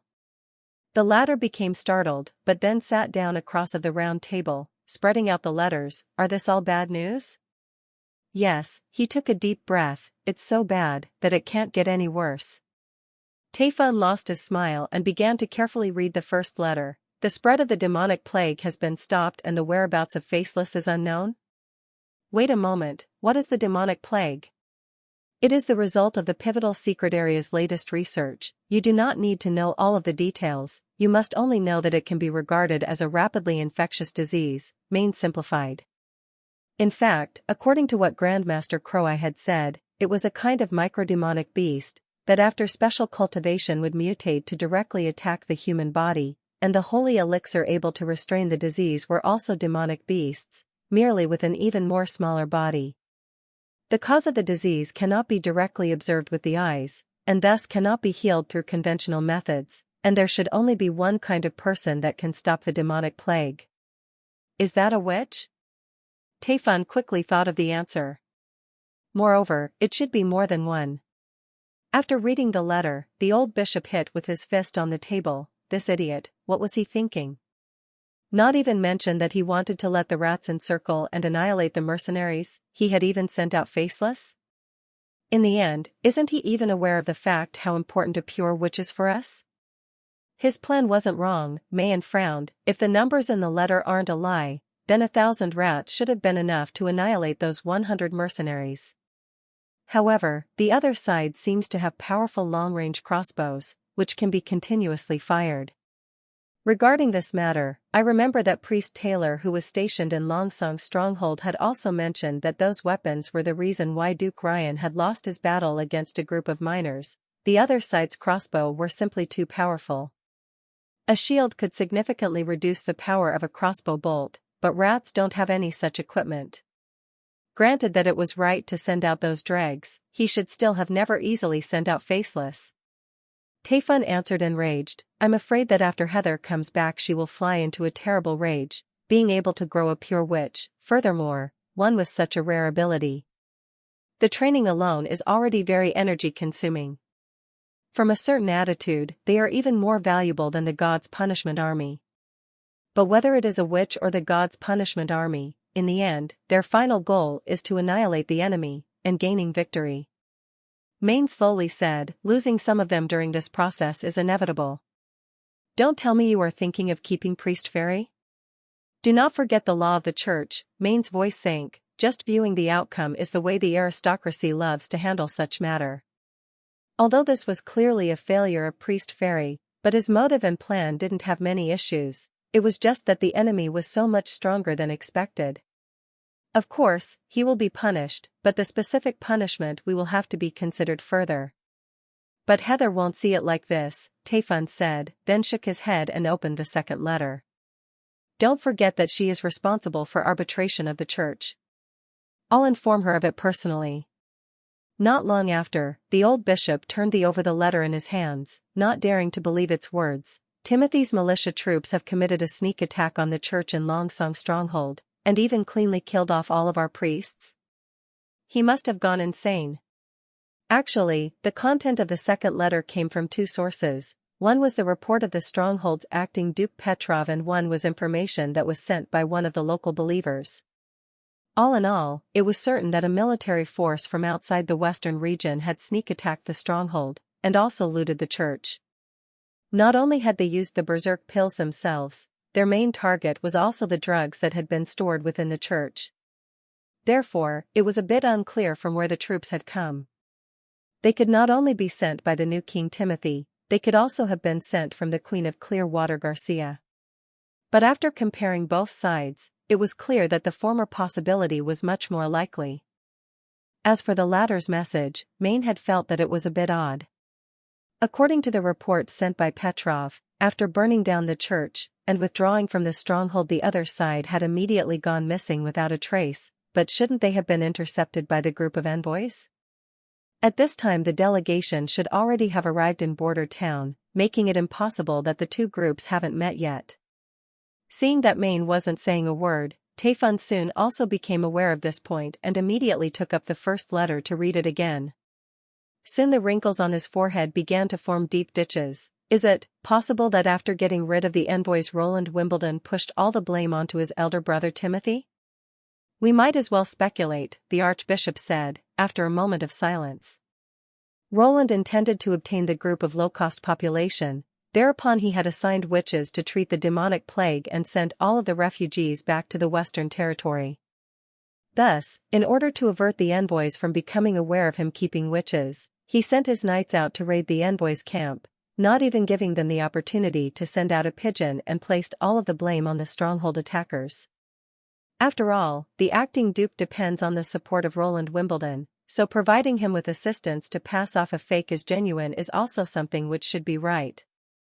Of course, all this is merely our own speculation, but the disappearance of the messenger group is indeed too suspicious, and currently we have no energy to send out another group of messengers. If it was like this, we should send out troops to punish his arrogance immediately, Taifun said coldly. Even if the event of the disappearance of the envoys has nothing to do with him, being able to clean up the witches within the Western Territory is already worth it. Maine didn't offer a response. Instead, he merely pointed to the third letter. We should put off our discussion until you have read the third letter. Throwing a questioning gaze towards Maine, Taifun opened the letter. Soon, his hands began to tremble, until he finally was almost unable to hold the thin paper. How can there be so many witches within the fjord? And what's more, they have destroyed all of the churches there. Then this letter is from the Sea Dragon Bay, which was the last bastion of our church to fall. Maine closed his eyes and sank into the chair, his tone suddenly full of fatigue. There is only one possibility. If a large group of witches have emerged without any forewarning in the fjord, they must have immigrated from the mainland in the past. Moreover, the letter even mentioned the appearance of an extraordinary, yet within the law and decrees of the church, it is clearly regulated that once any traces of activity of an extraordinary witch is found, it has the precedence to dispatch the god's punishment army to seize her. Yet the islands of the fjord were simply too far away, and furthermore, the current battle with the Wolfshark Kingdom is at an anxious moment, which makes it impossible for us to take into account the affair of the other side of the shore. Must we, or mustn't we ask the Supreme Pontiff for instructions? Taifun asked. Maine slightly shook his head, forcing down the over and over rolling feeling of powerlessly within his heart. Maybe this was the church's test given by God. Only after cutting their way through the thistles and thorns would they be able to see God's true intentions. Opening his eyes, he had finally recovered his former serene state. The matters of the Holy Church of Hermes shall be handled by you and Heather. Don't tell me that you want to go to the fjord? The old bishop stared at him with wide-open eyes. I will lead 100 soldiers of the god's punishment army together with some of the pure witches, to thoroughly clean out the western territory of the kingdom of Grey Castle. Afterward I will take the opportunity to deal with the witches in the fjord. But the law says. Maine immediately interrupted him, that's only the case when an extraordinary was found within the borders of the four kingdoms. But now she is separated from us by the sea and furthermore also had nothing to do with our plans. Do not forget that in the end, we are only doing this to obtain more land and a larger population, so that we can continue to expand the size of the god's punishment army. And by now, it became clear that the fourth prince is a hindrance on the path to archive the goals. But, the moment Taifun intended to interrupt, loud footsteps could be heard from outside of the hall, startling both men, who both coincidentally turned towards the door. Only to see the door fly open with a loud bump, and a magistrate rushing into the room in a helter-skelter manner. Bad news, Your Excellencies, bad news. Speak a little calmer, Maine shouted, report slowly what you have to say. Her Excellency Heather has sent an emergency letter. A large fleet has landed on the coast of the Kingdom of Endless Winter, and by now a large force of the enemy is besieging King's City. The situation is imminently dangerous. The other seafaring vessels are all uniformly sailing under black sails, and a blue flag of a sailboat and a crown that is flying at the mast. The magistrate seemed to be extremely anxious. The delivered news states that 2 city gates have already fallen into the enemy's hands and Her Excellency Heather is doing everything she can to resist with the help of the followers. However, besides the enemy's large number, they are also using the berserker pills. What? For a long moment, Maine couldn't believe his own ears. Black sails, a sailboat with a crown. The enemy was actually the Black Sail Fleet of the Queendom of Clearwater. Chapter 249 New Clearwater. The granite steps of the Kingdom of Endless Winter capital's temple were dyed red with blood, and the sweet and strong smell of fish within the air assaulted the nostrils. The ground was covered with corpses. There were former members of the god's punishment army, followers of the church, people from their own side and also Sand people of the Majin clan.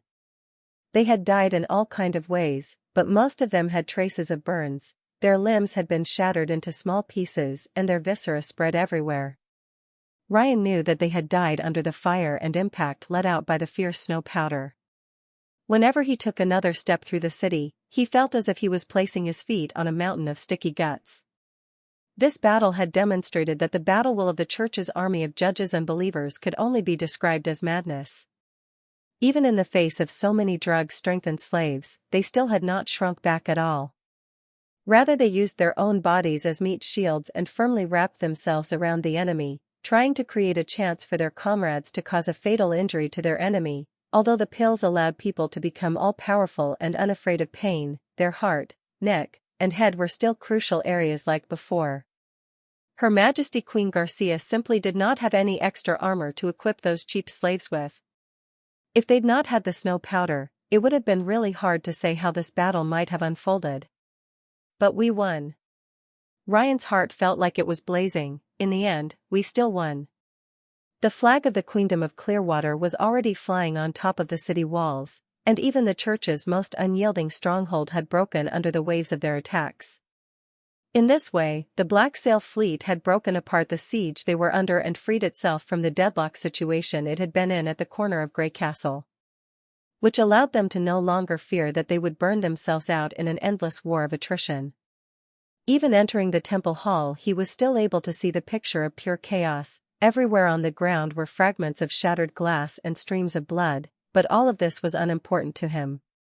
He went directly to the woman standing at the other end of the hall and fell onto one knee before her. "Your Majesty, all 4 gates of the city have fallen and are now in the hands of your Black Sail fleet. The capital of the Kingdom of Endless Winter is now yours. Thank you for your trouble, you can get up." Garcia raised her arm, holding her hand in front of him. Ryan gently took the Queen's hand, placed a symbolic kiss on the back of her hand, and then got up to stand on her side. Strange ceremony. Kabbalah opened his mouth and said, "You haven't even touched the back of her hand at all, so why then put on such a display?" The question came so sudden, he couldn't refrain himself from frowning, but the other side was the patriarch of the Sandstone clan, so it wasn't good to rudely reprimand in public. Without any better option, he said coldly, "This is a commonly used courtesy between aristocrats and stands for politeness and respect. To touch would show somebody's lack of manners, but as Sand people you're unable to understand this, so it's only normal." "Is that so?" She raised her eyebrow, then pointed to her own neck. "We are obviously jointly allies of war, who just finished the battle a moment ago, yet you still put this kind of thing on me. The politeness and respect of your mainland people are really beyond comprehension for me." Kabbalah's neck was enclosed by an iron ring, with a bulge in its middle, seemingly resembling an ornament, but Ryan knew that within it was a god stone of retaliation embedded, which with the exception of a unique key was tough to undo, but this key was always in Garcia's hands. Since the other was a witch, it was only naturally to be careful when dealing with her, but she indeed exerted herself extremely during the fight. In case they hadn't had her method of command, Ryan was afraid that their slaves that had been carrying the fierce snow powder would have never dared to charge into their believer's strong defensive line. In the end, even after already opening his mouth, he didn't know how to refute her. "Well, don't argue about such trivial matter," Garcia interrupted. "You mustn't forget the purpose of our coming. Compared with this vast land, is it impossible for you to tolerate the stone?" "I simply spoke without thinking the matter through." Kabbalah shrugged. "I hope you will honor your promise." "Of course, this is the foundation of our cooperation," the Queen smiled. "What is your next task for the Black Sail fleet?" Ryan asked. "Let's leave the discussion about the plans concerning the next step until later. For now, we should all take a look at a good show which is about to play out." Garcia clapped her hands, instructing her personal guard, "Bring her in." Not long after, 2 armored guards led a woman with her hands tied at her back into the temple. She was about 30 years old, had average looks, with messy brown hair scattered over her cheeks, and wore the golden robe of the church. It was of exquisite workmanship and was made out of materials which could generally only be worn by the Hermes archbishops. However, right now, this gorgeous robe had been ripped in several places, and was stained with blood. "This woman is an archbishop?" "Yes," the Queen of Clearwater raised the corner of her lips. "I have gone to several of the local nobility and made them confirm whether she was indeed one of the church's 3 archbishops, Excellency Heather." She looked at the other woman and asked, "How about it, am I telling the truth?" Heather did not answer, but Ryan could see a strong ridicule and disdain within her eyes. Apparently, Garcia had also seen the expression within her eyes and thus chuckled twice. I already knew that you wouldn't surrender so easily. That's also the reason why I was so kind and took you to the church. It was so that I could bring you back to your kingdom of God. Here you may beg for God's redemption as you beg me for forgiveness. First, I will slowly cut off your fingers. Then I will go on to your 4 limbs, and then I will destroy all 5 of your senses. This way you will fully experience the suffering and helplessness of the citizens of the port of Clearwaters for yourself. And afterward, the female archbishop suddenly asked, what will you do when you are crushed by the church's army? Are you intending to drift across the sea for the rest of your life, never to come close to shore ever again? It is needless for you to worry about this, Garcia waved towards the guards. In comparison, the church's army is nowadays also attacking the walls of the Wolf-Shark Kingdom, and in this way turning Hermes into an undefended city. This should be much more important for you to think about this than about my personal destiny. I might be unable to set foot on the land of the new holy city. However, I should at least be able to reach the ruins of the old holy city at the foot of the plateau. You should already have heard that the water of the Styx's river in Greycastle's extreme south. It's easy to light, but hard to extinguish. This time I've taken a whole shipload with me.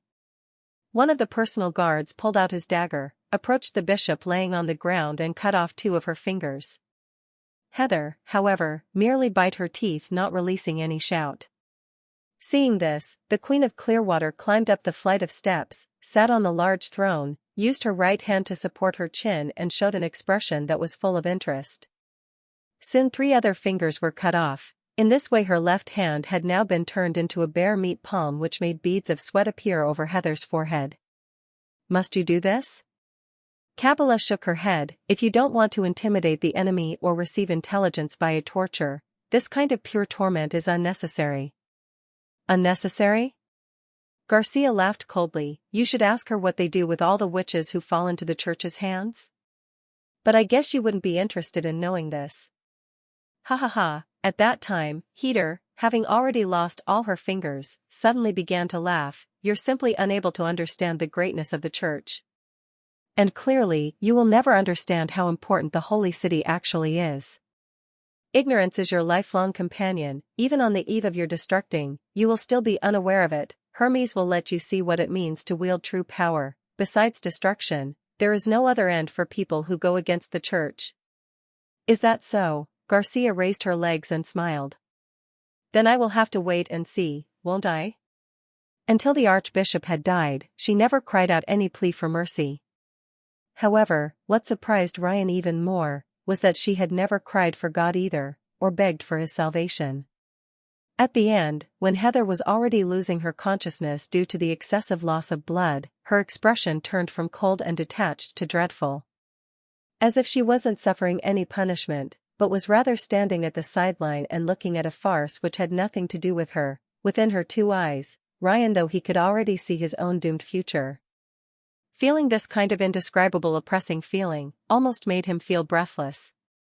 Chop off her head and hang it over the church's door.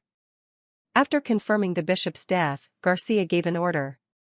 She then looked to Ryan. Now, we can begin to talk about the next step. Yes, His Majesty, he forcefully suppressed the discomfort within his chest.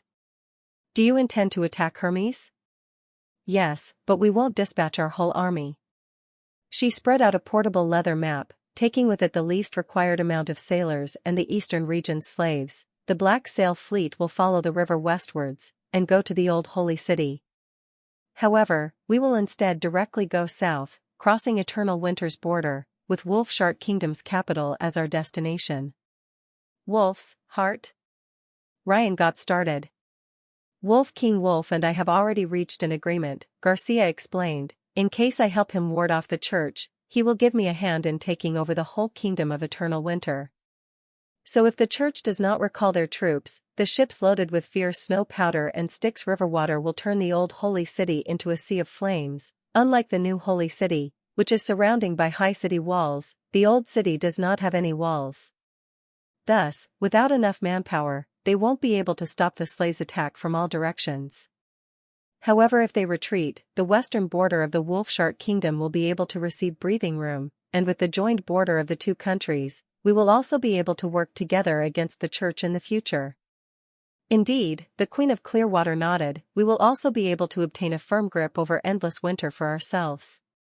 Chapter 250 End of Midsummer.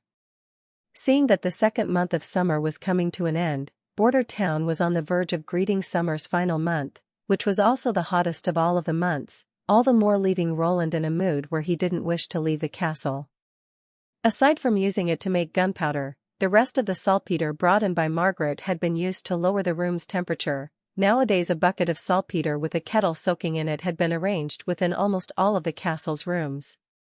This way, not only were they able to show the effects of endothermic cooling, but it also allowed them some ice water which they could drink to quench their thirst. Only in this way was he able to keep from sweating as he sat in the office each day.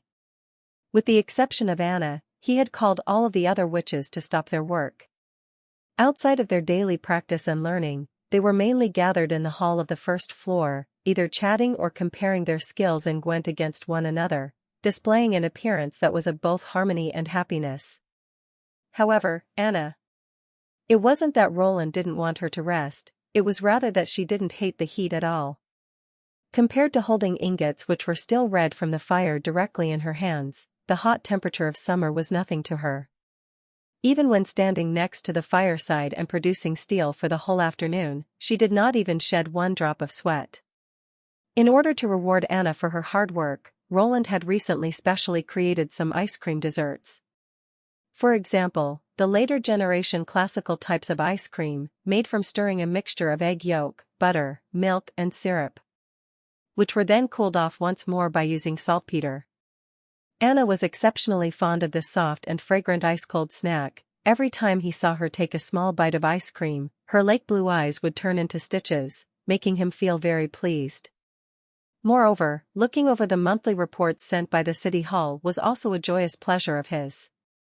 By now, Border Town's population had once more doubled, almost reaching a total of 18,000 people. On top of that, with the addition of Longsong Stronghold's monthly transferred batch of serfs, breaking through the 20,000 mark next year would not be a problem for him.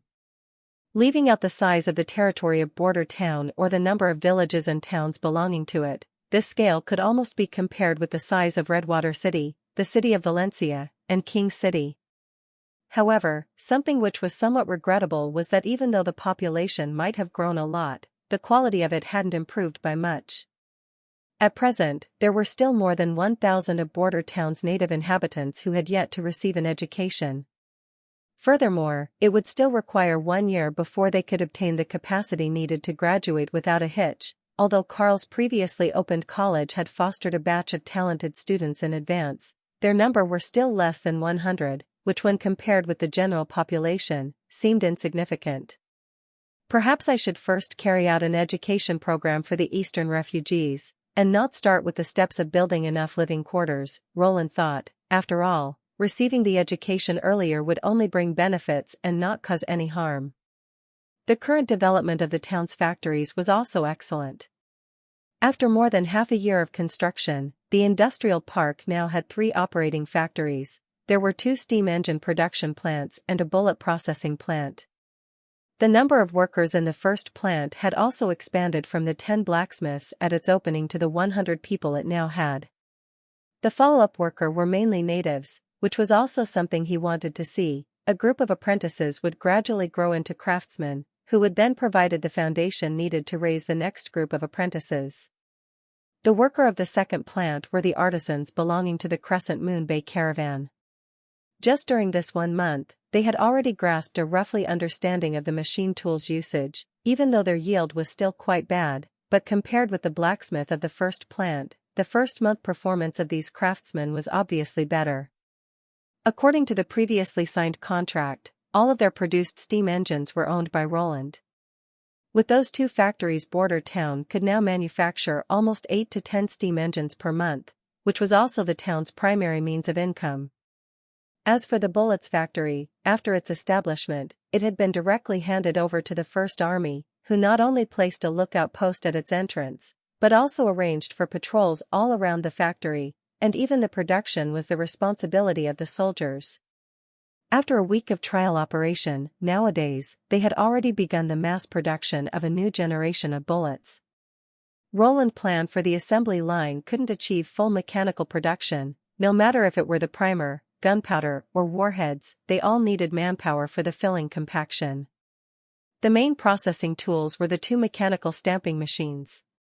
The one could press the thin copper pieces previously cut by Anna into the shape of the cartridge case, while the second was used to push the primer towards the bottom.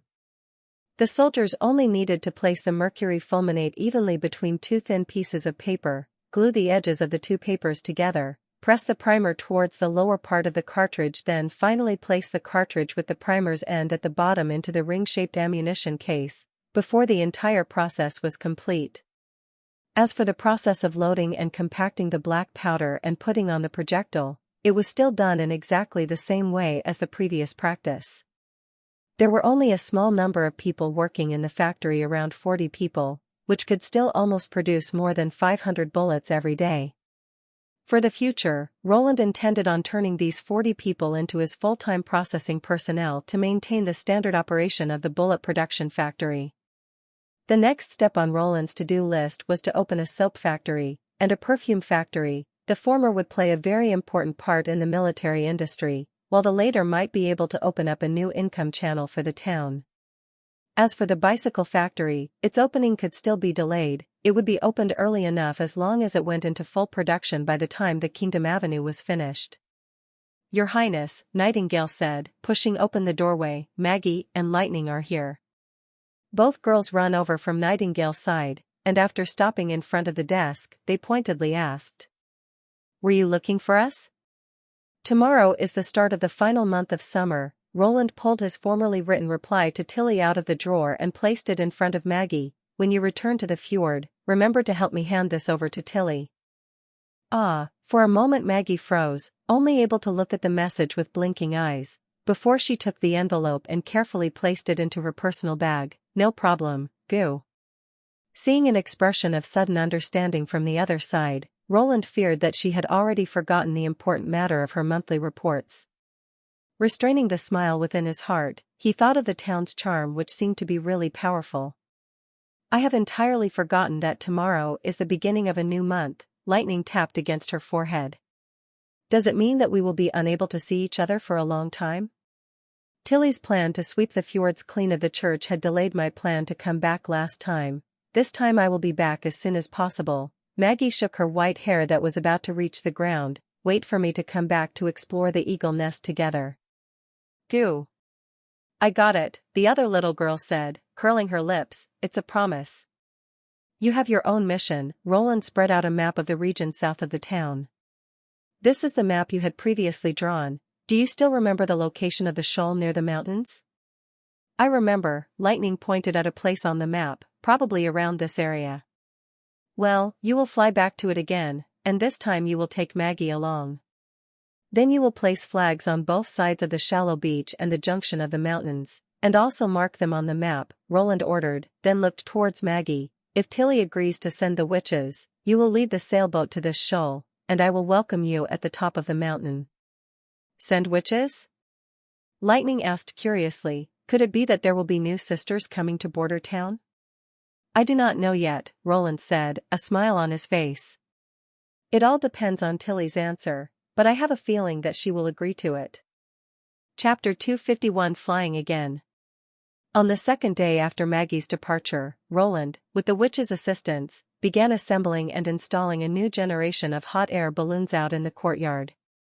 As a result of the expansion of the back garden and the witch dormitory, Lise had already moved her plants to the front courtyard. With all of the vines covering the walls and the wooden frames along the corridors, it gave quite a prehistoric forest type of feeling.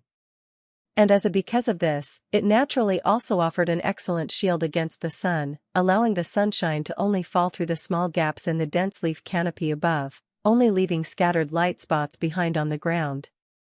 Roland gave the witches a stack of white paper, and let them spread it out into a large painting paper, which he then asked Soraya to draw the lightest of sky blue coating on top of. Compared to the first hot air balloon, which used a combination of bovine intestinal membrane and canvas, the new generation which purely relied on the coating method was much lighter. Furthermore, it also offered excellent toughness and had no suture lines, so that they didn't need to fear that it would break apart in the mid-air. I've heard from Lightning that there will maybe some witches coming over from the fjords? Wendy asked in curiosity. That might be so, if everything goes well, Roland once more explained about the content of his reply to the fifth princess, but to know the actual situation we still have to wait for Tilly Wimbledon's answer. It seems that Ashes has succeeded, Wendy mused. They were actually able to gather so many witches on Sleeping Island. Yeah, I'm afraid that Tilly had already started to plan the migration more than 1 or 2 years ago, Roland said and spread out his hands. She had already sent people to secretly contact the witches long ago, and not just within Grey Castle, but also from all of the other 3 kingdoms. Your Witch Cooperation Association should also have received an invitation. I guess that's also the reason why even after we spread the rumor of a safe haven for such a long time, no witches have come knocking at our door. We were just a step slower than Tilly. Kara has never mentioned this to us, Wendy rubbed her shoulders. If she had told you about Tilly's invitation, you might have never wanted to keep on looking for the Holy Mountain, isn't that right? That is indeed possible, but only by doing it this way were we able to meet in Border Town. She shook her head while smiling, therefore, that she didn't mention it, wasn't bad. I also think that it was pretty good, Lightning raised her hand. TSK, we can't say for sure that going to the fjords wouldn't have been better, Lily curled her lips. After all, there are only witches there, so they don't need to pay special attention when step out of the house, like here in Border Town. It has already become much better than before, Anna said earnestly. In the past I didn't even dare to go out at all. Yes, some people are simply like this. Last time Ashes clearly wanted to flatly reject our invitation, but she still put on an act. Mystery Moon then mumbled to herself, also saying that she wasn't a traitor. You, Lily opened her eyes wide, fool. Traitor? The other witches couldn't help themselves from laughing. I also think the same. Roland's heart was suddenly filled with a sense of accomplishment.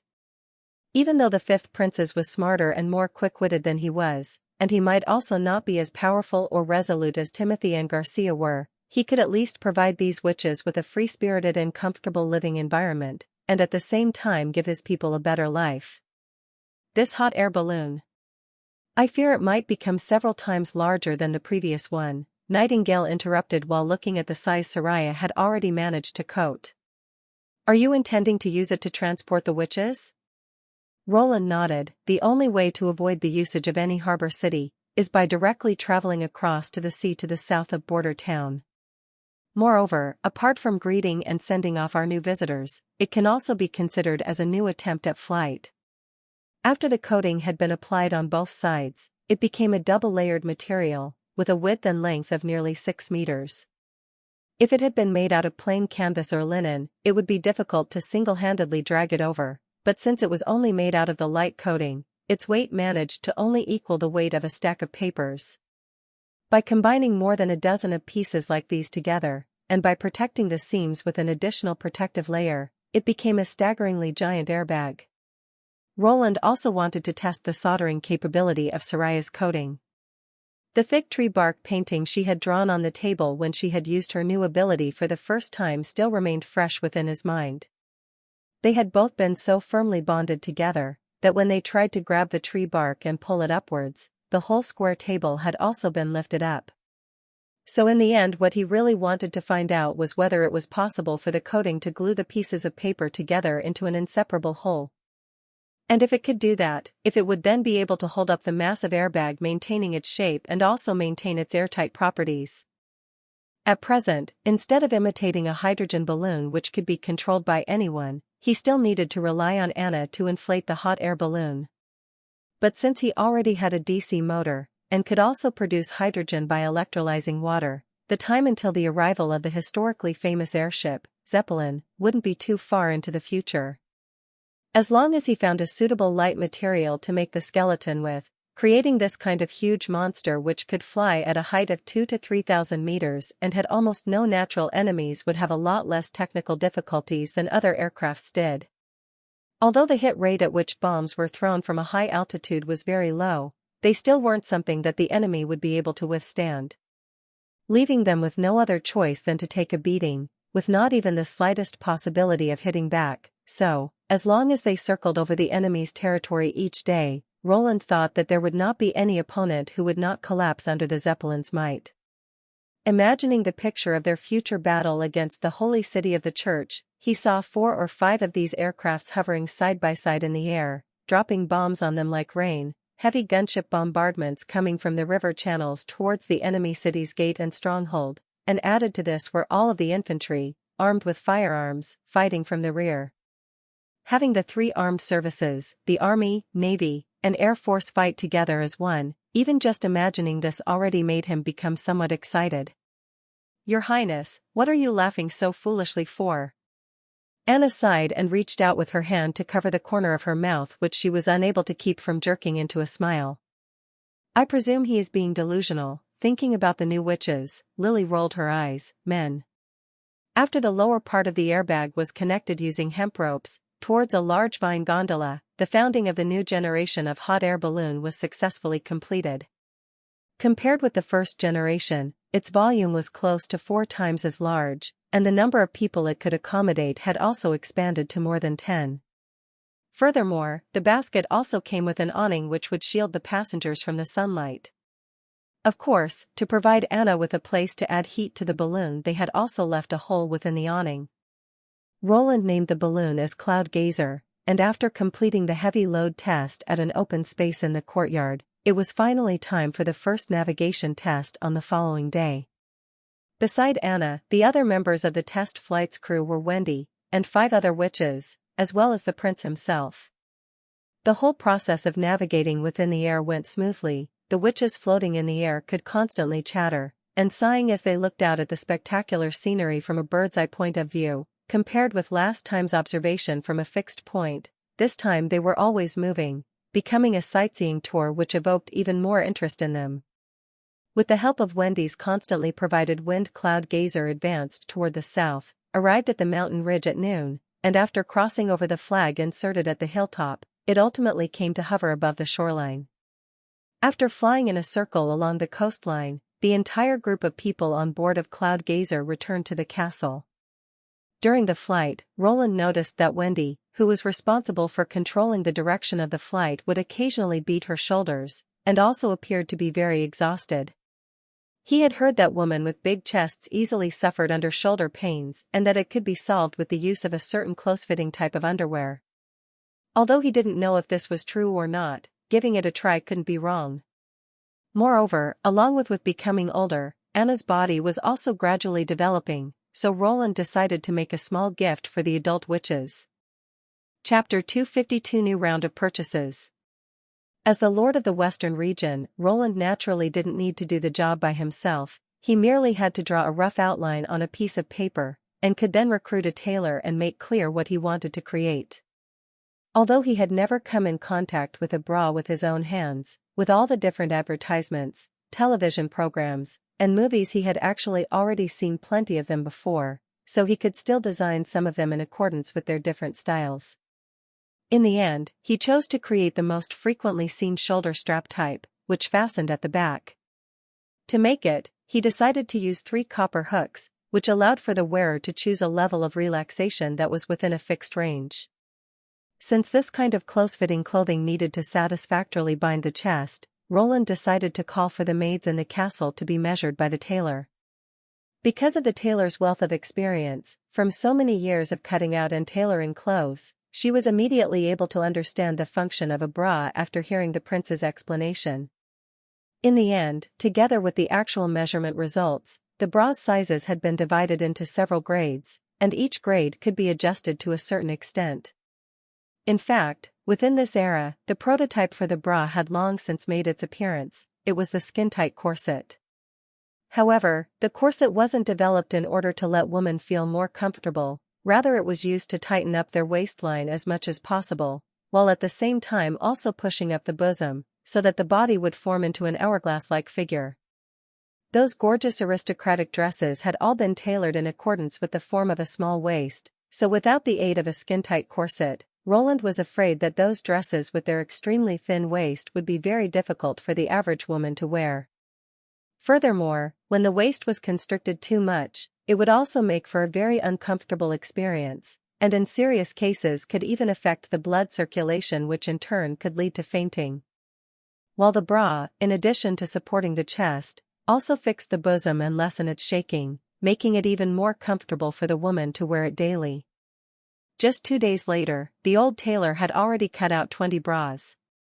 For the material, Roland had provided her with silk and first-rate cotton. Both were pleasing to the eye and breathable, and the workmanship was also exceptionally intricate. But before Roland was even able to send the gift over to the witches, the caravan from King City had once again arrived in Border Town. Compared to the previous month, not only was the fleet too late, but its size was also far smaller than last time, even so much as to give a deserted feeling when they came to dock in Border Town's expanded pier. "Your Highness, and so we meet again," Margaret said with a smile. "Welcome. Previous by helping me to transport the refugees I'd put you through a lot of trouble," Roland said, and looking at the fleet on the river bank, "this times, it seems there are a lot fewer sailboats." "That's because of some unexpected accidents," she wiped the sweat from her forehead. "If you do not mind, could we go to the reception hall to talk about this? It is much too hot out here." "I also feel the same," Hogg mumbled to himself. "I'm a man from Greycastle through and through. This awful weather is killing me. If it weren't for the purpose of receiving the first steamer, I would not want to even leave the house right now." Roland nodded, and the entire group of people all returned to the castle. Walking into the hall, the cold air from inside was the first thing to fill their lungs, and after he had taken a deep breath, Hogg said in relief, "Thank God for the existence of such a wonderful thing. If I hadn't seen its course of production with my own eyes, I wouldn't have been able to believe that it had been made from manure. Oh, there is even ice water. Your Highness, may I?" Of course, Roland signaled that he should go ahead, and then went to sit at the Lord's seat, to start his talk with the merchant woman. With this done, what was the accident which led to this month's sharp decline of saltpeter? In accordance with the contract, she had to provide Border Town with 3 ships of saltpeter each month, but this time only 1 ship had been loaded with saltpeter. It is because of King City Alchemy Association. They have recently purchased all the available saltpeter. Furthermore, they only offer to buy at a low price, but since they have the support of Prime Minister Marquis Wyke, no one has the possibility of resisting. Therefore, this isn't really a simple business transaction. Instead, the merchants think that it would be bad if they did not sell. Margaret said, "I guess that the order was given by Timothy himself. After all, he is practically blowing steam from his nose out of anger." "Timothy?" Roland asked, puzzled. "Isn't he still marching to the south?" "That's right," she nodded. "It seems that Theo has already told you this news." "I had heard when he had left King City he also brought many men and horses as well as fully loaded military supply wagons with him. Their goal must probably be to go and find some trouble for Garcia in the south." Shortly after they had left King City, the Alchemy Association had also begun to buy all of the saltpeter. On hearing of this matter, Roland was even more assured that sending Theo to King City was indeed a very fruitful. At the beginning, he had only received the message that Timothy was gathering the rats, so in order to guard against the other side's sudden invasion, he had specifically asked Petrov to strengthen the defenses of Longsong's stronghold. But when Roland received the next secret letter sent by his personal guard, he could finally feel relieved. This time Timothy had headed straight to the south. Apparently, this recruiting hadn't been meant to go against him. Regarding the use of the rats, Roland and Theo had basically the same opinion. Which was, since their discipline was even worse than that of the commoners and serfs, they wouldn't be suitable for use in direct combat. So, the only way to use this group of people would be the same as the last time. First make them become addicted to drugs, and then force them to attack and kill the enemy. It seems that his counterpart was depending on the tactic of repeatedly using armies of cannon fodder, which, with taking into regard that he was ruling over 2/3 of Greycastle, was contrary to what one might expect to be a safe strategy. But why did the Alchemy Association suddenly begin to acquiring a lot of saltpeter? Snow powder was originally one of their products, but with its huge error rate, it could only be used for salutes during rituals. Could it be that nowadays, after the appearance of the correct formula for gunpowder, they intended on immediately starting mass production, or were they trying to determine the optimal mix ratio through a large lot of experiments? Roland shook his head, trying to get rid of the doubt within his mind. He guessed that it wouldn't have too great of an impact. After all, the industrial production of 3 acids and 2 sodas would soon begin, which would allowing him to step onto the path of producing an even more advanced form of gunpowder. Then does it mean that you can also not guarantee next month's saltpeter supply of 3 ships? I don't know. Also, Margaret looked a bit embarrassed, but she still bluntly said, I already spent a lot of time and effort to bring this one ship into the Western Territory. I had to purchase it from Silver City. And now that we have to face the heat of summer, the demand for saltpeter is enormous, so I'm not sure of how much I can buy. However, if it is any other season, I can guarantee the supply of the 3 ships. I understand. Roland took a sip of ice water, then tried to get as much as possible next month. There is no need for you to try to force it. I also still have some goods that I want to purchase from you. Oh? Margaret sighed in relief. What is it? Washing stones used for washing laundry, he replied. They are muddy white and look like a wafer or pillar, but when soaked in water they will give off a soapy feeling. Those things aren't uncommon in the capital's inns. Sure enough, it's ore, said the merchant, smiling helplessly. You have a big mine in your territory, yet all the goods you acquire are still minerals. That's really something that's hard for people to understand. Well, it's a really common thing, so the price shouldn't be too high. What are you planning to do with it? Naturally, it will be used to make it easier to wash clothes, Roland smiled. Washing stones were something he had discovered in the memories of the former 4th prince. Its innate character was a naturally alkali, and its main component was sodium bicarbonate.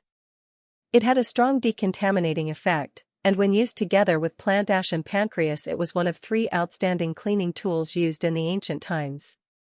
In the absence of an ion exchange membrane, the efficiency of using the electrolysis of salt water to collect sodium hydroxide was extremely low.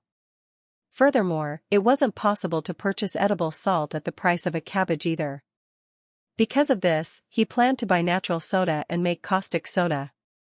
And by the time he had a sufficient amount of caustic soda, he could start the large-scale manufacturing of soap, as well as one of soap's byproducts, glycerin. Chapter 253 Hot Air Balloon Trade. Your Royal Highness, I would like to ask you, when we stepped through the door, after drinking all the iced water in the bucket, Hogg's appearance had finally recovered, the painting drawn in the hall. I am afraid that is something that is impossible for the average person to draw, isn't it? No matter whether it is the degree of lifelike or the view from high up in the air. He lowered his voice and asked, Is this the work of a witch? Roland looked over at Margaret only to see the latter nodding. Your Highness, please rest assured, Hogg is my old friend from many years. He is also not someone who is malicious towards witches. You guessed it, it really is a witch who made the painting.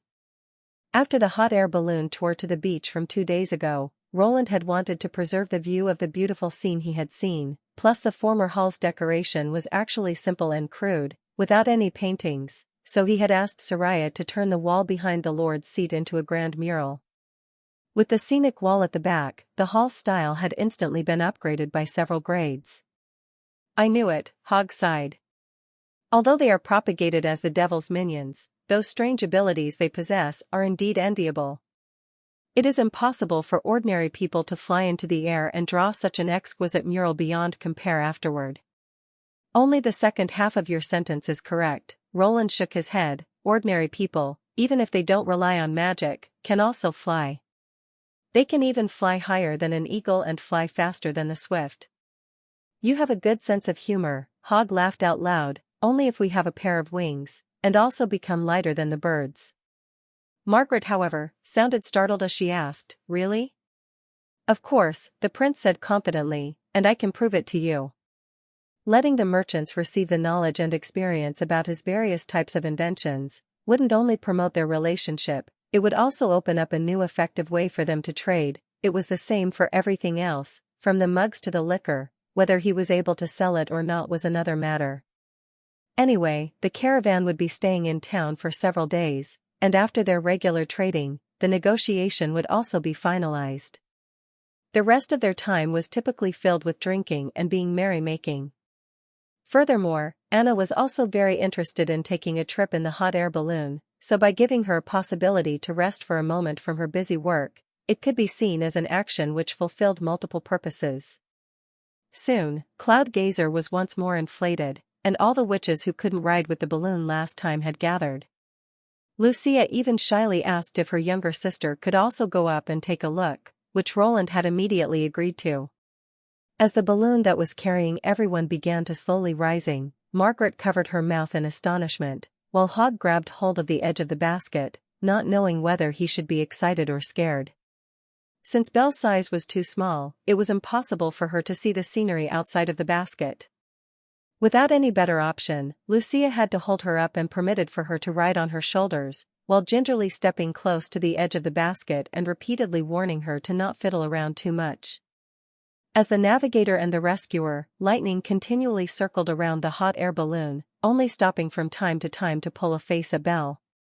After the hot air balloon circled along the southern coastline one more time, their airborne sightseeing trip had come to its end.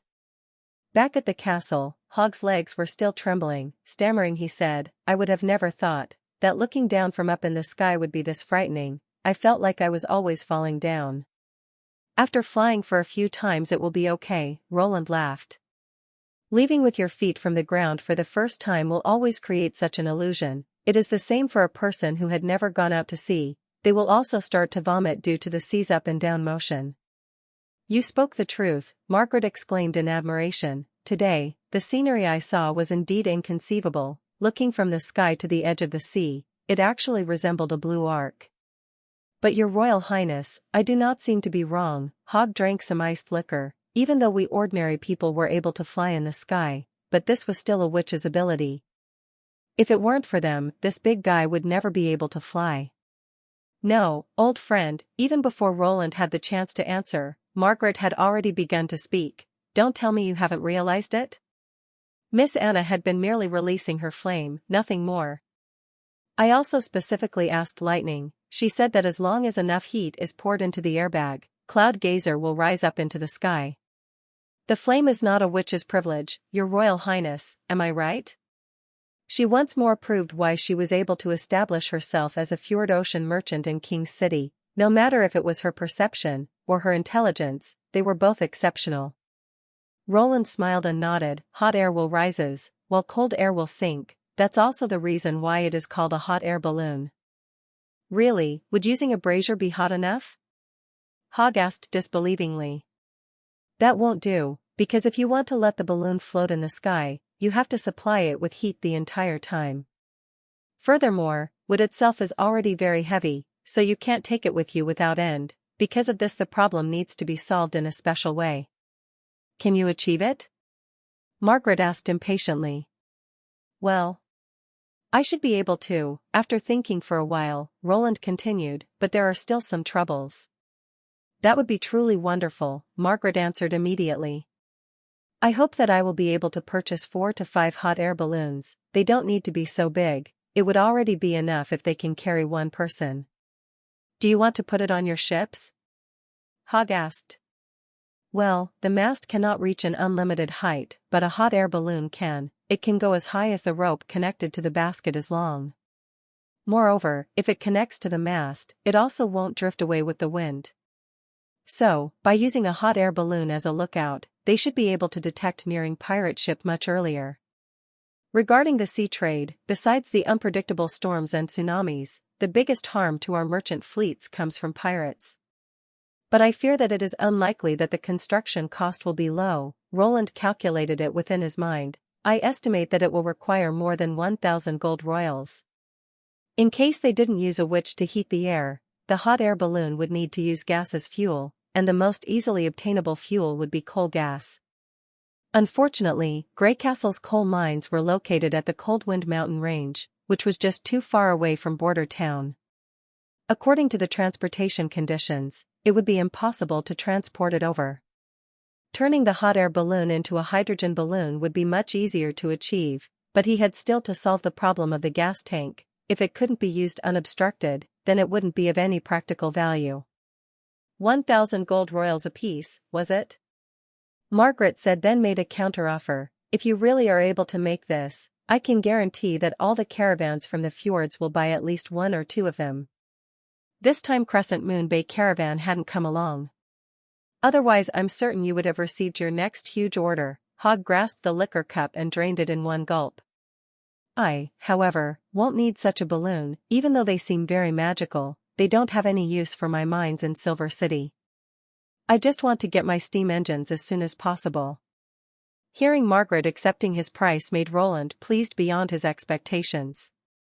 The 1,000 gold royals were the price he got after increasing the estimated production costs by 5 times. He had never expected that the other party was able to accept a price twice the price of a steam engine. But when he thought about it again, a seafaring ship carrying all kinds of goods would probably be worth much more than this price, not to mention saving the entire merchant fleet and the lives of the ship's crew. So long as they could avoid being looted by pirates, the deal would still be cost-effective for ocean traders. Also, the 1,000 gold royals wouldn't be the end of the deal. Whether it was hydrogen or coal gas, they were both consumables. If they were used up, they would eventually need to come back to border town for a refill, which would then yield an additional revenue. Of course, in case they acquired the gas canisters in large quantity, giving them a discount or present them with several inflations for free could be considered. In this regards, he could use the Force car shops and CPC and CNPC as an example and imitate them. Roland pretended to hesitate for a moment before he finally nodding. In that case, I think we have reached a deal. Chapter 254 Alliance. The fjord's weather was very strange. Yesterday had been a sunny, cloudless day, with an endlessly blue sky. But the sky was gloomy today, the wind was blowing and the thunder rolling, looking like a massive rainstorm was imminent. Ashes held down her hair to prevent it from fluttering about wildly in the wind, then stepped into Tilly's home only to discover that there was a fat pigeon sitting on Tilly's shoulder. Maggie? Goo. The pigeon raised its head, its eyes turned bright, it opened its wings and immediately threw itself at the doorway, only to gently be blocked by Ash's hand. Turn into your human form so that we can talk. Woo. Goo. With fluttering wings, Maggie landed on the floor, shedding her feathers to reveal her original appearance. She opened her mouth and unhappily asked, "Do you have a hatred for pigeons?" "I've always felt that a bird that can speak is way too strange," Ashes said laughingly and pulled up the girl that was sitting up from the ground. "At what time have you come back?" "Just a moment ago. I was afraid that I would get caught up by the storm, my wing almost ended up broken," she patted her chest. "Fortunately, I was able to reach Sleeping Island before the rain began falling." "Did you fly back, like this?" Ashes tapped her on the forehead. "Why didn't you just turn into a swallow? Wouldn't that have been much faster?" "Oh," Maggie's eyes became wide, as if she had suddenly only just realized something. "I forgot, Goo." Tilly couldn't help but laugh. She then put down the letter in her hand and said, "I'm putting you through a lot of trouble. I already know about the news from that area, so for now, you should go and look for Lotus or Molly and play with them. I will think about a good reply and notify you later." "Good, Goo." Maggie saluted and then hopped as she left the room. What did Roland Wimbledon have to say? Waiting until the both of them were the only one left in the room, Ashes went over to Tilly and sat beside her on the woven mat. There, on the ground in front of them, a map was spread out. Looking closely, she discovered that it depicted the terrain surrounding Border Town. "This is his letter." Tilly handed her a piece of paper. "I have to say, the witches he picked are indeed quite special." Ashes quickly finished reading the letter given to her. Unable to keep the frown on her forehead, she asked, "He actually chose Sylvie? Does he simply do not care about exposing his identity?" "I don't know," Tilly said, not expressing her opinion. "Perhaps my summary about their abilities was too vague, so he was unable to do an in-depth investigation? Or it could be that he simply does not care if his identity is exposed to us, and might be trying to show his sincerity in cooperating. Of course, there is still another possibility. He really could be your older brother." Ashes finished her sentence, "and because of this he doesn't care at all about Sylvie's ability.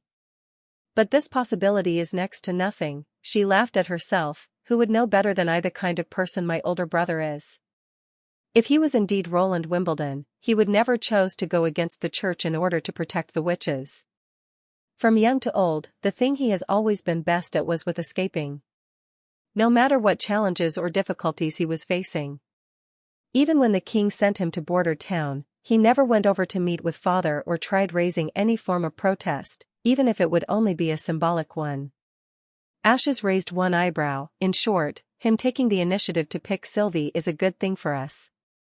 In that way we don't need to think of an excuse to send him an additional witch, but those other witches, don't tell me that you really want to agree to send them to him? Why not? Lotus is one of Sleeping Island's most talented witches. If she is gone, who will build new mud houses or restore our old ones?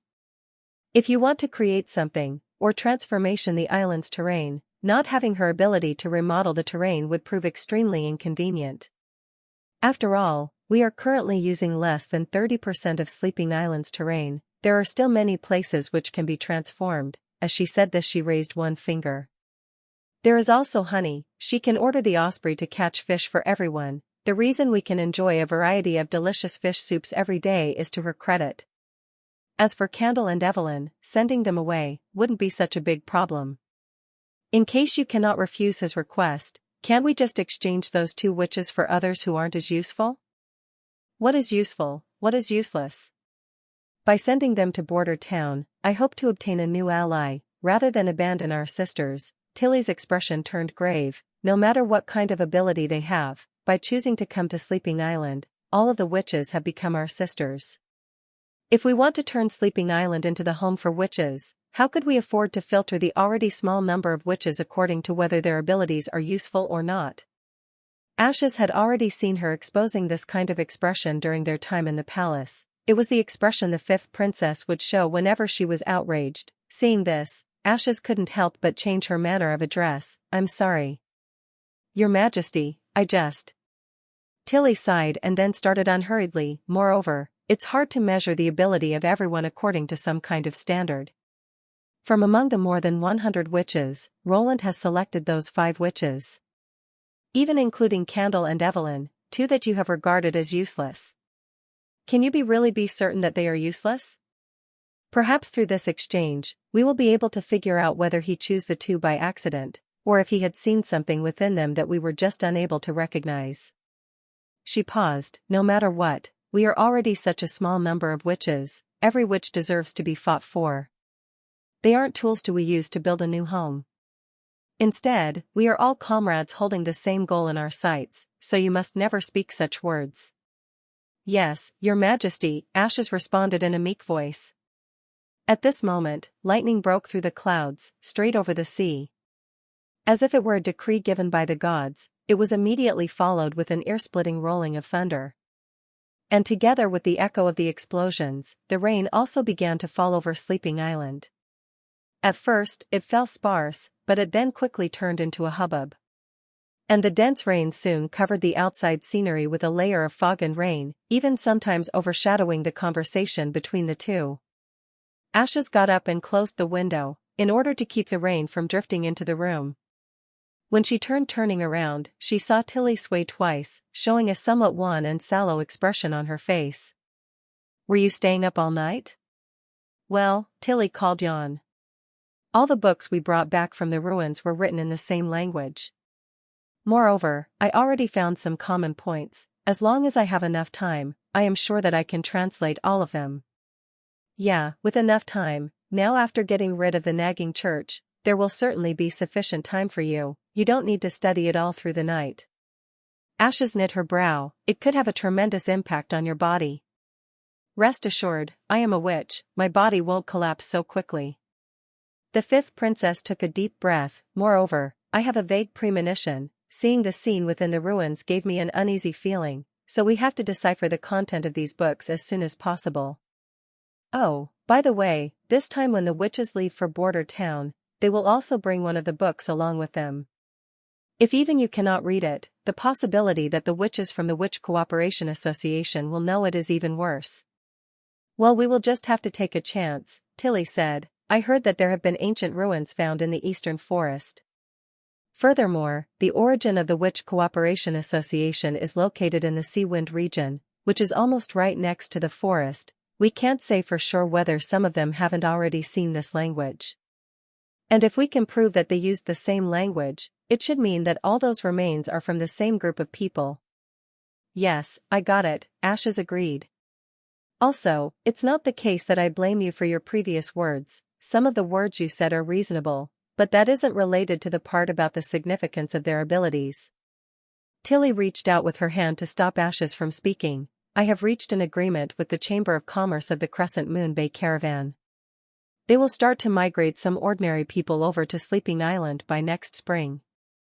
So if Lotus leaves for too long, it would affect the follow-up construction of the island, so before the winter comes I will have them all return to the fjord. Hearing Tilly's words, Ashes said in relief, then everything should be fine. But in order to avoid any kind of misunderstanding, I will lead several combat witches over to Border Town and help them to resist the attacks of the demonic beasts during the months of demons. Tilly exposed a sly smile. When that time comes, are you willing to go together with me? Ashes froze for a moment, but in the end had no other option than helplessly replied, Of course, Your Majesty. Chapter 255 Ways to Welcome. The rainstorm left as quickly as it had come. 2 days after the rainstorm ended, the entire group of people who were leaving departed. The ship responsible for sending them back to Grey Castle was the Charming Beauty. Sylvie leaned against the edge of the ship's railing, took out a slice of dried beef from a pouch, and held it above her head before shaking it. Goo, dash, goo, dash. A huge seagull which was flying alongside them chirped and dropped from the sky. The air current from its flapping wings caused her to squint her eyes. The meat she'd held in her hand was swallowed in one gulp, and by the time she looked up again, the seagull had already flown to the front of the sailboat, continuing with eagerly leading them across this boundless ocean. This was something Maggie had asked her to do, because when she turned into a bird, there was no way for her to take out the meat on her own. Even though her current body had looked no difference with an ordinary seagull, except for her body size, Sylvie could still see the magic surging within her and could also see her reel from. And if she even took an even closer look, she could even also see the process of how the magic came from all direction to finally gather at a single point, turning into little spots before it disappeared completely. I heard that she can not only transform into different kind of birds, but that she also receives their corresponding abilities? Someone behind her clicked his tongue in wonder. As far as I know, seagulls will never be lost at sea, and are also aware of any incoming storms ahead of time. It is indeed like that, Mr. Captain. Even without looking back, Sylvie knew clearly the man who had come over, otherwise we wouldn't have dared to choose a new route and bypass the endless cape, landing in the southwest of Grey Castle. Not only did her ability allow her to observe the flow of magic and detect all magical changes, but it also gave her a vast field of view which didn't have any gap in its coverage. It gave her the ability to observe everything that was around her at all times, even ignoring the obstacles that were able to block her normal line of sight. Her ability was so powerful that she could even see the lazy sailors who were sleeping under the deck, as well as the shoal of fish that were swimming beneath the bilge. Does that place have any ports? Captain Jack blew out the smoke. I remember that there were once explorers who've traveled to the western side of the Endless Cape, but all they found were cliffs and shoals. There was nothing else. It is even better if there isn't anything there, Sylvie said indifferently, that way everyone can return on the previous route right away. Isn't that the same as going on a wild goose chase? The captain shook his pipe. I anticipate that I might see something out of the ordinary on this new route. This time the long journey had been arranged by Lady Tilly so that they could come into contact with a gathering of witches that were staying at another place and in that way to help each other out. In addition to the 5 chosen witches, Ashes and Molly were also on the ship, but they wouldn't stay ashore. They had only come along to ensure that this sailing trip would be absolutely safe.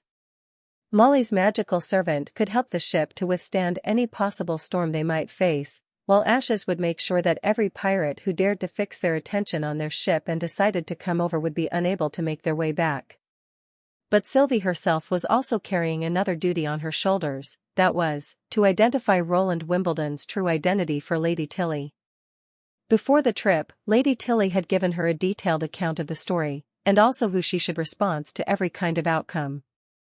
In simple terms, she should do her utmost to reach an agreement with the leader of the Witch Union, in exchange for Roland's real body. But to be honest, Sylvie had always felt that this mission won't be so easy for her to complete. In case the Witch Union did not agree and decided to put her and the other 4 in jail to prevent them from leaking any news, what should she do then? Sylvie sighed as she looked through the cabin walls at Lotus, Evelyn, and the rest of the group happily playing with the magic servant. I hope that the witches from the Witch Union are as friendly as Maggie had said. After nearly a week of sailing on the sea, Sylvie finally saw Greycastle's coastline. "We will be arriving soon," Honey shouted as she leaned over the ship's railing, and the rows of swallows, ospreys, and seagulls standing beside her all followed her shout in a loud chorus. At last, Candle said with a meek voice, and carrying a haggard expression, "I feel like I'm almost unable to keep going." "Child, that is only a temporary phenomenon. As long as you go ashore, you will soon be able to recover your previous strength," Jack said while laughing. He then looked with one eye through the observation mirror. "I've been sailing for so many years, but I've never seen anyone dying because of the ship shaking." "Where is Maggie?" Honey asked. "She has already traveled to Border Town in advance so that she could contact the witches of the Witch Union," Ashes replied. "I'm sure that they will send someone to pick you up soon."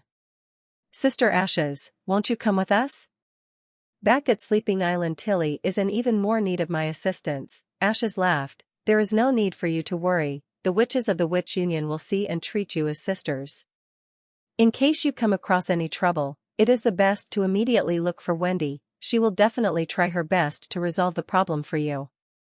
Wendy, Sylvie quietly engraved the name in her mind. "Oh, that's right, there is one other thing," Ashes patted her forehead. "You must remember to always keep a far distance from Roland Wimbledon, and by no means should you be on your own with him." "Why, isn't he the older brother of Lady Tilly?" Evelyn asked puzzled. "He certainly is," Ashes stated earnestly, "but that does not prevent him from groping a witch's buttocks." Everyone inhaled a mouthful of cold air in fright. In the end, the ship docked half a mile away from the shoal. After all, there did not exist any detailed charts of the area, and no one knew how deep the water really was at the edge of the shoal. Yet, going ashore was still quite simple. They didn't even have to use the beach boat. Instead, Molly let her magic servant wrap up the 5 witches and herself, and in that way they floated above the sea surface all the way towards the shore. The shoal was apparently a part of the mountain, and under the continuous erosion by the seawater, it had slowly become a soft and sandy beach. Not far from them there stood a towering mountain range which completely separated the coast from Greycastle and the rest of the mainland. It seemed that the mountain ridge was going on endlessly, and the further west they looked the higher it reached into the sky. At the end of their vision it almost became similar to the giant mountain peaks of the impassable mountain range. After almost waiting for a whole double hour, Sylvie noted a strange shadow was coming towards them. Its volume was colossal. It was almost as huge as the charming beauty, and with its nearly round shape it was obviously not a natural creature. It was reasonable to assume that such a massive object would also have to be incomparably heavy, but its path of flight was quite smooth, as if it was only floating in the air. Separated by mountains and woods, she couldn't see it very clearly, but it seemed that this thing was always climbing and would be soon above the mountains. After a while, it finally revealed itself to all of the people in the shelter. "God, what is that?" Lotus asked in disbelief while looking at the sky with an astonished expression. "Sister Ashes, have you ever seen something like this?" Evelyn pulled her arm. "No," Ashes appeared to be equally surprised. "It is also my first time seeing something like this." "It seems that this is the way of style the Witch Union intends to welcome us," Sylvie sighed. She had finally discovered a basket hanging beneath the astonishing huge spherical object that was floating in the sky. Furthermore, Maggie and another witch were flying to the left and right of the basket. Then her attention was drawn towards a long yellow canvas that was hanging beneath the basket, on which with gigantic letters were written, "Welcome to Border Town.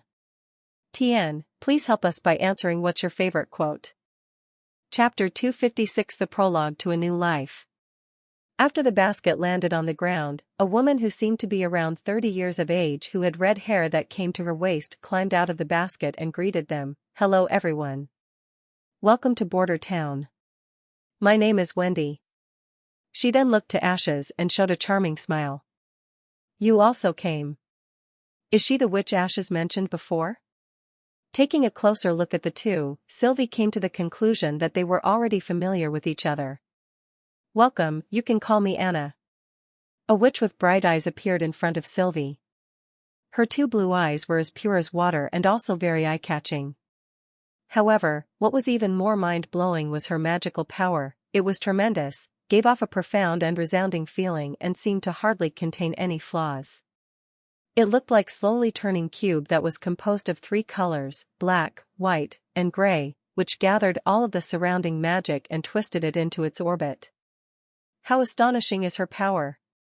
It was the first time Sylvie saw magical power that could release such a sense of oppression. Hey, my name is Lightning, the little girl who had been flying beside the basket said. Maggie was sitting on her shoulder. Goo goo. When all the witches of Sleeping Island had been introduced by Ashes, Wendy smilingly invited everyone to climb aboard the basket. This huge air sac above our head is called a hot air balloon. As long as it is provided with hot air, it will be able to take us across the mountains and towards our destination. She paused, turned towards Ashes before she asked, do you really not want to come along and take a look at Border Town? I think His Highness would also want to see you again. He would not welcome a person who intended to lure away his witches, she laughed. I will trouble you to take care of these children. All right, Wendy pursed her lips, looking as if she felt regretful. Rest assured, I will treat them with care. In that case, everyone pay attention, Anna reminded. Cloud Gazer is about to rise into the sky. Sylvie only felt a slight tremble at her feet before the basket had already left the ground. Sticking her head over the edge, she saw Ashes and Molly waving at them. As the hot air balloon rose, the scene on the ground became smaller and smaller, soon turning the two into fingernail-sized spots. No matter what, their new life would soon begin. It seemed that Wendy had the ability to control the wind, and thus the hot air balloon which was under her control flew towards Grey Castle and the mainland. It was Sylvie's first time overlooking the earth from up in the sky. Even though the earth and rocks couldn't stop her exploration, having such a large field of view available to her was nevertheless a new and odd experience. So when she tried to evoking her magic eye, she never expected the chaotic flood of scenes which came pouring into her mind, the cliffs and mountains hidden in the ocean depths, the underground rivers connected to the sea, the animals' bones buried in the earth, as well as the ever-changing subterranean rock strata. Trying to arrange this flood of images, Sylvie felt the onset of a splitting headache just as her magical power rapidly dropped. Hurriedly interrupting her magic eye, Sylvie sat on the ground and leaned against the basket wall, slowly trying to catch her breath. Are you all right? Someone asked. Opening her eyes, she discovered that it was Wendy who was asking. Well, I'm merely a little dizzy. After taking a few deep breaths, it will soon feel a little better, Wendy smiled. Many people feel uncomfortable when they leave the ground for the first time. Thank you, I'm already better, Sylvie nodded. Along the way, the atmosphere was much more harmonious than she had initially expected, and it was exactly like Ashes had said. Wendy was full of concern for everyone and she didn't treat them any differently because of them being newcomers. Anna, although she didn't speak much on her own accord, would still answer in all seriousness whenever someone asked her a question. Lightning, who was seemingly a very good friend of Maggie's, had a vivacious personality, and together with the fat pigeon would come into the basket from time to chat with everyone, not treating them as if they were strangers at all. With Maggie being the confidant of both sides, the other four witches were gradually able to relax, one after another asking Lightning about the situation in Border Town. Later, the little girl simply hovered beside the basket, and told them stories about the fights against the demonic beasts and invaders, as well as about all of His Highness the Prince's inconceivable invention, giving them one surprise after another. After a little while, the hot air balloon arrived in the sky over the castle. Just by looking at its size from high up, the town was really worthy of its name. It was both a small and remote place, with a size that was less than 1/3 of Sleeping Island's. However, contrary to what one might expect, it had a large number of townsfolk within. No matter if it was the center square, or the walls or on the river shore, everywhere she looked she could see people gathering together in crowds and groups. Traveling to and fro, they turned into a surging stream. The hot air balloon directly landed in the castle courtyard, and the moment they jumped out of the basket, an unexpected round of explosions spread through the air. Feeling caught off guard, Sylvie became shocked and froze on the spot. The other four didn't fare any better. Honey even jumped back into the basket and asked while only revealing her head halfway, "What happened?" Wendy couldn't keep herself from laughing. "Do not worry, this is His Highness's gun salute. It is his way to welcome you all to Border Town." Passing through the shadowy corridor, they stepped into the castle hall. And that was when Sylvie finally met with Tilly's brother. He was sitting at the end of the hall at the Lord's seat. He had an external appearance that was somewhat similar to Her Highness the Fifth Princess. They had the same grey hair, weren't wearing any superfluous pendants on their body, and showed a relaxed and natural expression. His facial features still fell short when compared to Tilly's, whose appearance was something that warmed the heart and delighted the eyes. But they shared the same kind of calm temperament which would attract everyone's eye even when they were merely sitting there. "Welcome to Border Town. I am the Lord of the Western Territory, Roland Wimbledon. I presume that everyone already knows my name." He stood up and smiled. "Tilly Wimbledon is my younger sister. So, you don't need to feel awkward when living in Border Town. Consider it your home the same as you would with Sleeping Island." Unable to suppress her curiosity, Sylvie opened her magic eye, only to stare blankly at what she saw. The expected darkness did not appear, which indicated that the other side wasn't wearing a godstone of retaliation. Moreover, there also wasn't any trace of magic on his body. How he looked now was the same he looked to her in her normal vision. Neither was there any kind of camouflage on him, nor was he being controlled. This could only mean that the man in front of her was indeed Roland himself. Tilly's countermeasure for the no-clue detectable situation was merely one sentence, sending the news back to Sleeping Island. The words Roland said afterward, Sylvie didn't listen to at all. Her head had become a complete mess. In order to accomplish the task given by Lady Tilly, she had thought about the words and expressions she should use when negotiating. She had even come up with plans in the case of their imprisonment, never expecting that it would become completely useless. With no better option, let's wait until the end of the month so that Maggie can bring this information back to Sleeping Island and complete the task. But how is this possible? There is a true aristocrat determined to shelter witches? Even going so far as to become the leader of the witch union?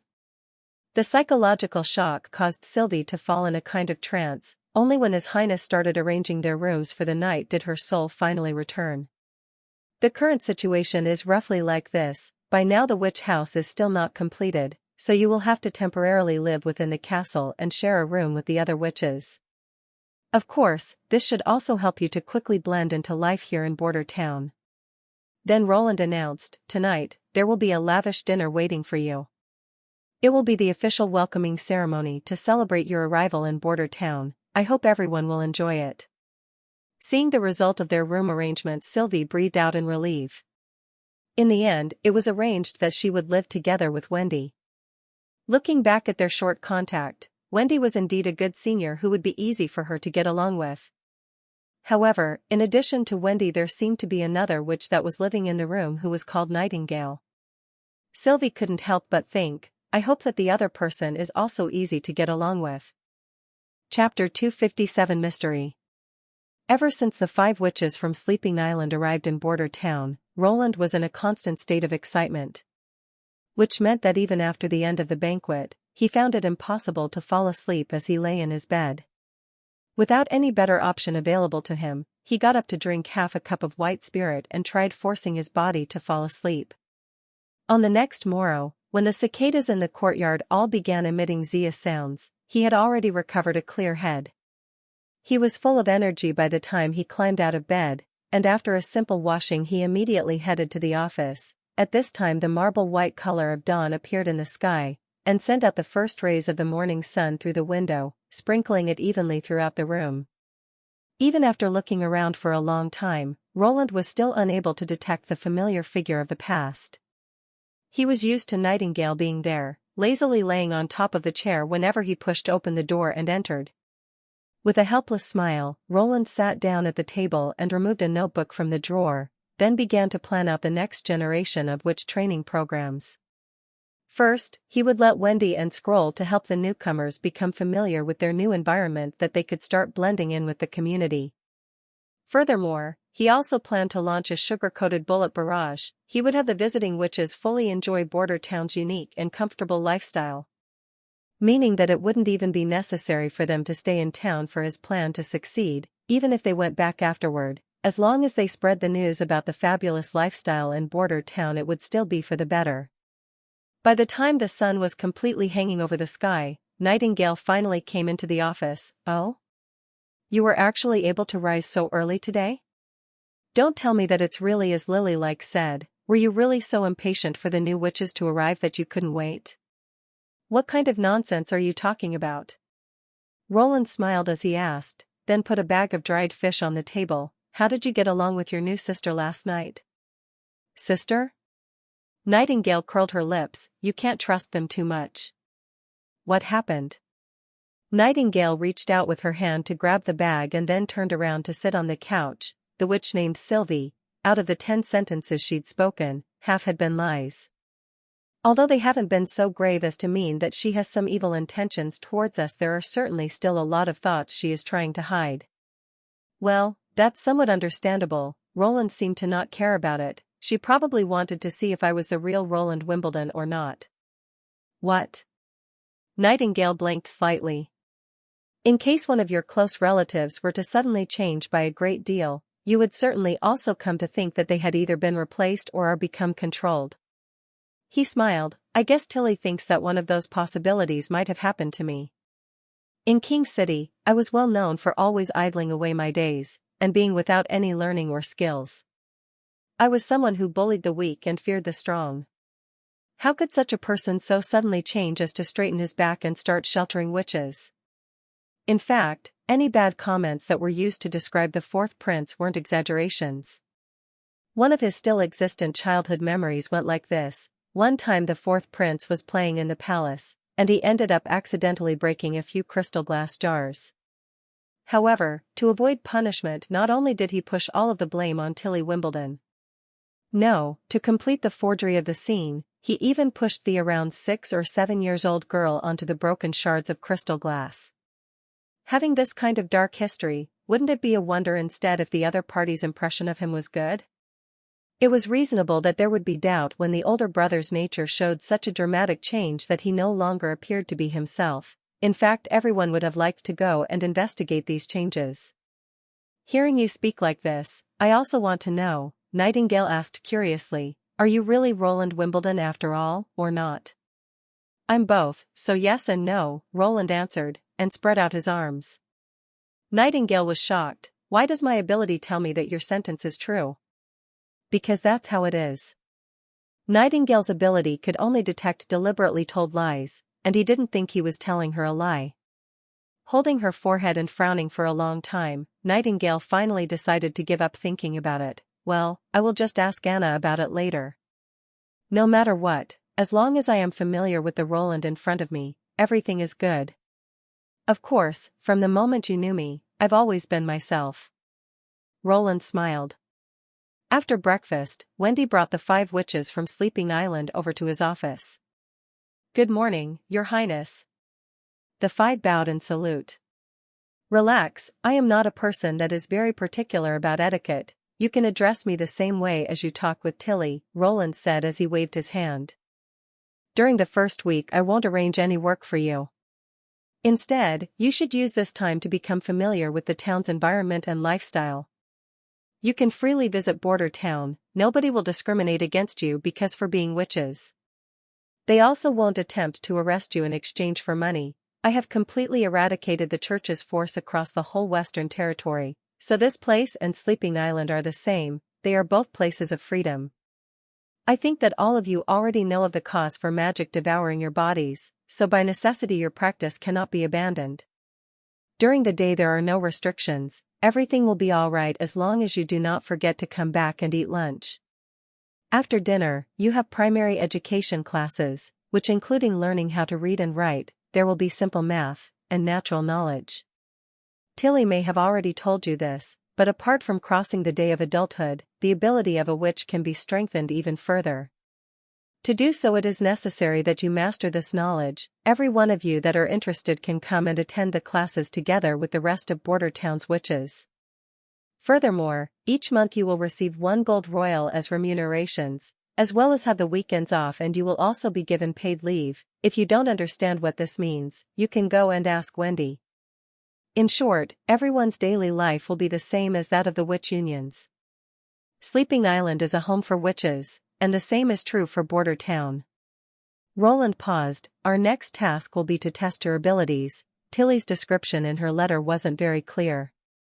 But displaying you abilities here will be too much of an inconvenience, so let's first change to a more spacious location. Please wait a moment, Your Royal Highness, there is something I have to give you first, Sylvie spoke. What is it? She untied the package in her hands, and placed several yellow parchments together with a letter onto the table. Lady Tilly discovered these documents within ruins in the fjord. She wants to ask if you're able to understand the letters that the text is written in. Puzzled, Roland opened the envelope. It didn't contain a long letter, so he quickly reached its end, yet the content inside set off monstrous, sky-shaking waves within his heart. A man-made island, set at the bottom of the ocean, after hundreds of years of unpredictable changes due to the rising and falling tides, had an observation mirror that was operable inside, as well as a stone gate constructed within a cliff. All this was simply unfathomable. Why would there exist such an unimaginable remnant in the fjord?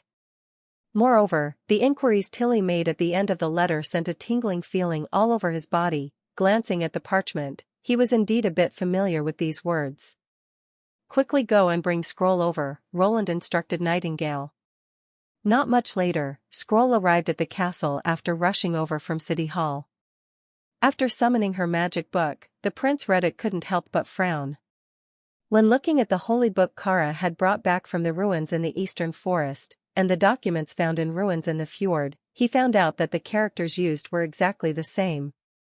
This way confirming Tilly's guess to the letter, these ancient ruins had been built by the hands of the very same group of people. If it was the church that built all these, why did they abandon them? Moreover, it wasn't only those magnificent buildings, even the records from 450 years ago have been left behind but weren't erased. What was it they'd wanted to hide? Even the burning hot sun of the final month of summer was powerful enough to let Roland feel even the smallest bit of warmth, but he now only felt an indistinct cold, both gloomy and chilly, come rising from the soles of the feet. Is the stone tower discovered by lighting in the concealing forest also related to those ruins? And the demonic beasts, the devils, and the holy city of Tukulia? In the end, just what kind of accident happened 450 years ago? At the bottom of Roland's heart, an unease was welling up. Chapter 258 The Witches from Sleeping Island, Part 1. The letter also mentioned that Tilly was trying to translate the words and would like to know whether the Witch Union could provide her with any clue. Roland decided that he would include the news about the devils and the holy city of Tequila in his next reply to her. Furthermore, he also wanted to add Soraya's picture of the previous events. Maybe that information might somehow help her with her translation. This information wasn't suitable to be hidden away, as long as he could understand what kind of unforeseen event had happened more than 400 years ago, it would help him prepare a response ahead of time. They might be even able to discover the weak point of the church. If there hadn't been something they needed to worry over, then there was no reason to go so far to bury the past in the soil. It was evident that there were some things that they wanted to keep from being discovered at any cost. In addition, it would be beneficial for them to send someone to explore the stone tower in the concealing forest. The access to the ruins in the eastern region's Seawind region was blocked by the church, while the ruins in the fjords had been buried beneath the ocean's surface for a longer period of the year. And beside the pile of books in the secret chamber, almost nothing else was left there. But seeing men's footprints within the depths of the concealing forest were rare, even the church was unable to reach it so easily. So it was perhaps the place where they could go in order to find some useful clues. But the report about the devil that Lightning had encountered also caused fear to arise in Roland. Such an exploration couldn't be done without the witches, but if he was to dispatch the witches and they suffered some losses, he would be unable to bear the guilt. After considering it over and over, Roland ultimately decided to wait until the First Army had been completely equipped with the newest generation of firearms. He would then let them embark together with the witches into the forest, and he was sure they could then deal with every possible devil they might encounter. Suppressing the seething unrest within his heart, Roland revealed a forced smile. I understand what Tilly's is trying to do. So I will write a reply to her with a good descriptions of the situation, but nevertheless it is still better if we first proceed with your capability tests. After all, developing one's strength as far as possible during peacetime was the right choice of action. That way, when war inevitably arrived, they would at least have the ability to keep on fighting. A test site was selected that was once more outside of the city walls. In order to prevent any people from entering the testing ground, Roland had also mobilized the First Army to enclose the surroundings and also hinder anyone who tried to enter or leave. The first one who went through the testing was Lotus. Her age was similar to Nightingale's. She possessed short voluminous black hair, and facial features were the pretty daughter coming from a humble family type. Her overall appearance was quite lovely. With a small size of around 1.50 m and a skinny body, when compared to the tall Nightingale, she looked like a little girl who is yet to completely grow up, giving off a sense of weakness. But if there was one thing that couldn't be called weak, it would be her abilities. Within a 5-meter area, she could easily change the topography of the land beneath her feet. The description of the letter was far from the shock he felt when seeing it.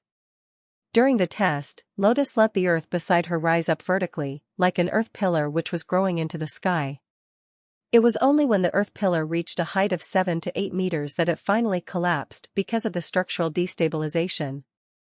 According to Lotus, the more loose the ground was, the less magic it took to transform, but at the same time, the quality would also become inferior. Houses and walls built this way would also be of lower standard. If the main component of the ground was gravel, it also became difficult to create something decent. Apparently, she could only change the terrain, not modify the material of the earth itself. Of course, this problem could be solved by simply expanding the scope and thickness of the growth. Roland let her demonstrate her power once more by asking her to build a house, but the soil of the Western Territory was clearly not as packed as the soil found on Sleeping Island.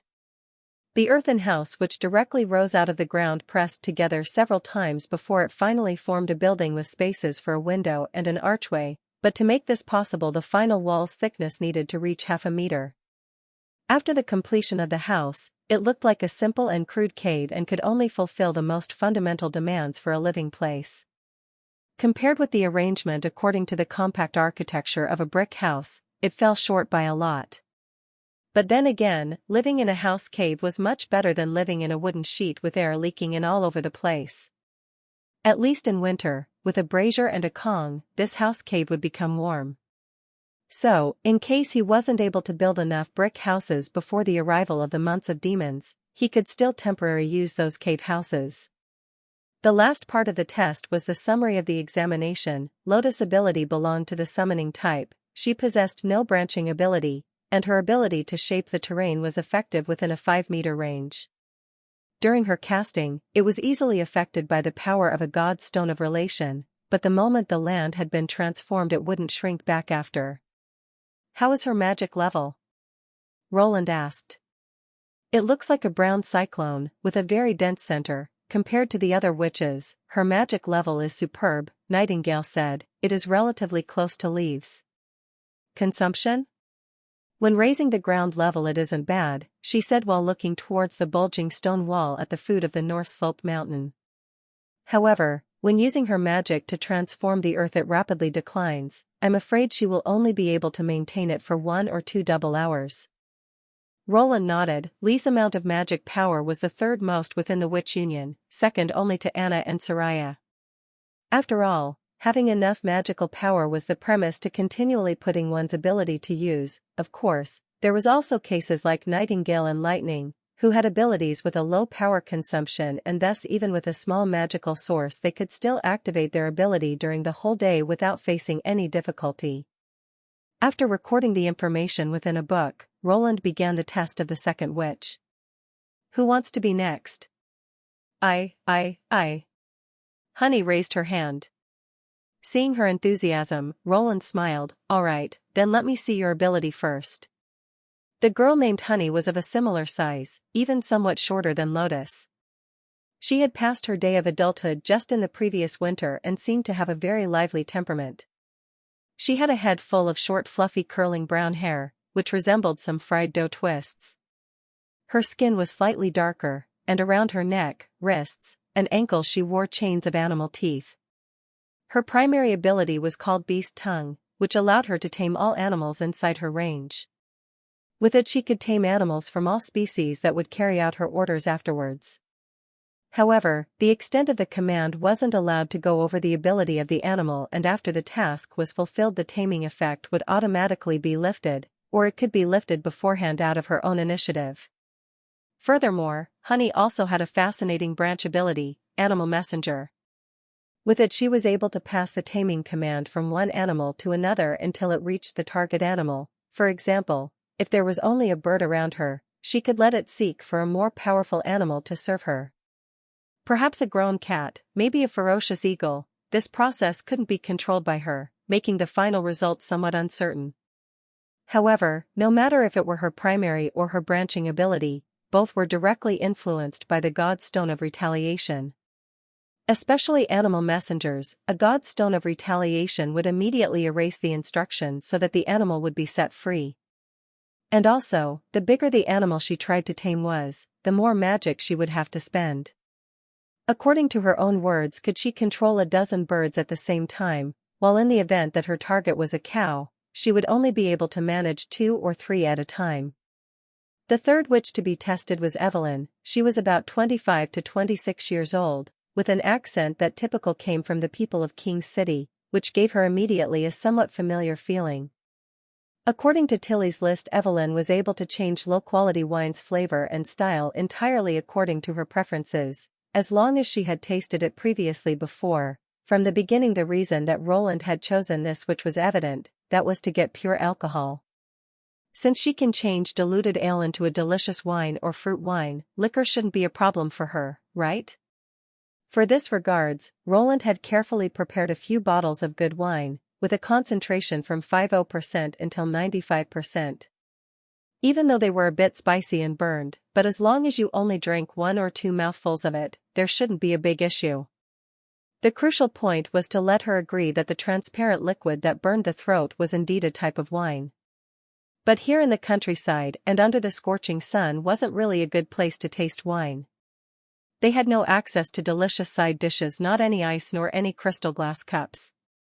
Furthermore, if he was to directly take out the white spirit with its strong burning scent, it was possible that the other side would misunderstand and think it was poison. Because of this he thought that it would be subtler to act during the dinner. So just after asking Evelyn a few simple questions, Roland immediately moved over to the next witch. Chapter 259 The Witches from Sleeping Island, Part 2. The fourth to be tested was Sylvie. Whenever he faced the witch, Roland always felt a bit uncomfortable. It really wasn't because Nightingale had told him she lied too much. In modern society, with the exception of speaking to relatives and good friends, not even a dozen people could speak bluntly. Since long ago, he was already accustomed to hearing all kinds of flattering and rumors. He just felt that he had no possibility to hide anything from her. Even worse, he knew that it wasn't an illusion, but the other's ability. Being able to ignore all visual barriers, as long as she wanted, wearing clothes in front of her was completely useless. But within a dark corner of his mind, Roland lamented not having this kind of ability himself, while also involuntarily changing his sitting position by tilting his legs. Speaking of appearances, she could be considered as the most unique of the 5 witches, with aquamarine hair that dropped straight to her shoulders, slender eyebrows, and the fringes of her hair seemed to have the appearance of someone that had just stepped out of a picture. Especially her amber-colored pupils, which were so transparent that they had almost no depth, as if they were mirrors that reflected all incoming light. Looking at them for a while, Roland felt as if a red beam could come shooting out at any moment now. Sylvie's ability was very easy to understand. Using her inner sight, she was able to see everything, even the area behind her back was not an exception. Furthermore, her vision could penetrate all barriers. The specific depths of the penetration depended on her own desire. She also possessed a similar branch ability as Nightingale did. She could see the gathering and dissipation of magic. Which itself was somewhat surprisingly to Roland, for the branch abilities to be so similar. Then what about the primary ability? When he asked Sylvie this question, the latter first hesitated, but then said that from the hundreds of witches on Sleeping Island, there were no witches who had the same ability. He then felt a soft pinch on his left side coming from Nightingale. He knew that this sentence was the truth. The reason for this is probably because the sample is just too small, Roland thought. The last witch to be tested was Candle. She and Anna had both experienced their day of adulthood when this year's Months of Demons was happening.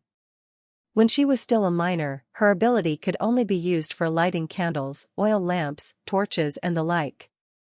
But after her day of adulthood, when her magic had also become more stable, this effect had also been significantly enhanced. Furthermore, after that day, she had gained the ability to preserve an object's characteristics for a brief moment. For example, after casting her magic on an ice cube, it wouldn't melt even after placing it in the hot sun. Instead, it would still send out bursts of cold.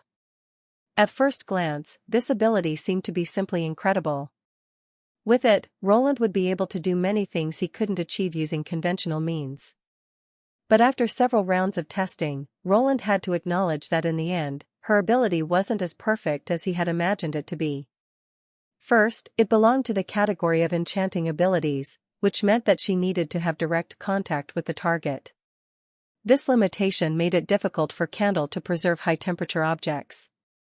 Thereupon his attempt to obtain a liquid drop of steel which would forever keep its incandescent state, in that way providing the blast furnace with an everlasting heat source, broke apart. With the exception of Anna, no one else would ever dare touch something that was as hot as 1,000 degrees with their bare hands.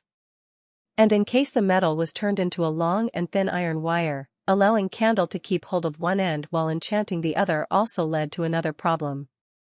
Which was that the more the object's state surpassed what was considered as its normal state, the greater the magical consumption would be, and the duration of the effect would also become shorter. Roland used ice to verify this point. After solidification, he cut a block of ice into 2 equally large sizes. One he put onto the scalding hot ground while he threw the other into a basin filled with water. The former only persisted for an hour before it quickly began to melt, while for the other, besides cooling, the water's temperature still maintained its original form. This meant that when the effect was placed on red-hot iron or steel, it would only become more inefficient.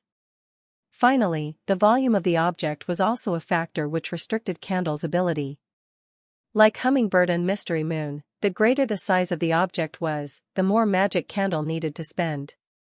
According to Nightingale's observation, Candle's amount of magic was placed within the lower to middle ranks. It looked like a golden mist, which had yet to form a dense cyclone. But even with all these restrictions, the somewhat introvert-looking girl was still Roland's biggest harvest of this group of witches. In the field of industrial construction, being able to solidify an object's state could be considered as an utterly priceless treasure. The key lied in the word normal state. The constant heating and cooling, friction, or any other kind of force which influenced the material would cause the metal to fatigue, which would lead to the deformation of the overall structure. But now he no longer had to worry about drills becoming too hot due to friction, and would no longer need to be concerned with the tool's daily abrasion. If the key parts of the machines could be kept in a normal state all of the time, it would mean that the machines could always maintain their state of maximum efficiency and could work at the best possible accuracy. In other words, Candle could effectively improve the mechanical strength of inferior materials. Back to the castle's office, Roland took out the ability record and skimmed over them once again, and then started planning their future work. How were they? Nightingale stuck her head out of the fog. Are you fond of any of those 5 in particular? They are all pretty good, Roland casually agreed. What? You like all of them? He threw her a glare, while the latter stuck out her tongue and then further nibbled at the fish in her mouth. Obviously, at present, the ones that were the most useful to him were Lotus and Candle. With her ability to transform the landscape, he could easily build a new earthen wall outside of the current city wall, instead of having to build another fieldstone cement wall, in this way conserving materials and accelerating the construction process. As for the location she would work in, he had selected the smallest sector between the foot of the North Slope Mountain and the Redwater River. It should be small enough that it could be completed before the arrival of the months of demons, while at the same time also limiting border towns' westwards expansion. In the wake of the unceasing increase of population, it was only a matter of time before those pieces of wilderness and the concealing forest would be developed. The new earthen wall would be extended to the outer parts of the concealing forest, while it would already include some part of the forest. This expansion would double the current area of the town. As for lengthening the defensive line, this problem could be resolved through the expansion of the troops and by leading the demonic beasts to attack predetermined areas. However, compared with the previous year's wooden pikes and flintlocks, today's First Army's firepower and rate of attack had undergone earth-shaking changes. Furthermore, building batteries, bastions or similar defense measures was still possible after completing the new city walls. He also intended to let Lotus open up a path through the southern mountain, and in that way connect border town to the shoal. And as a result, the town could get its own natural harbor, which would also make trading with the fjords much more convenient. Taking into account the huge amount of magical power she would have to spend to transform the rock, Roland estimated that this project could take up to several months' time. As for Candle, Roland planned that she would work together with Anna and Lucy to create a new generation of machine tools for the production of firearms and other mechanical equipment. Another good point coming from this would be that Anna could also be freed from the tedious production process. Sylvie's task was very clear. Her mission would be to explore the North Slope mine and the concealing forest.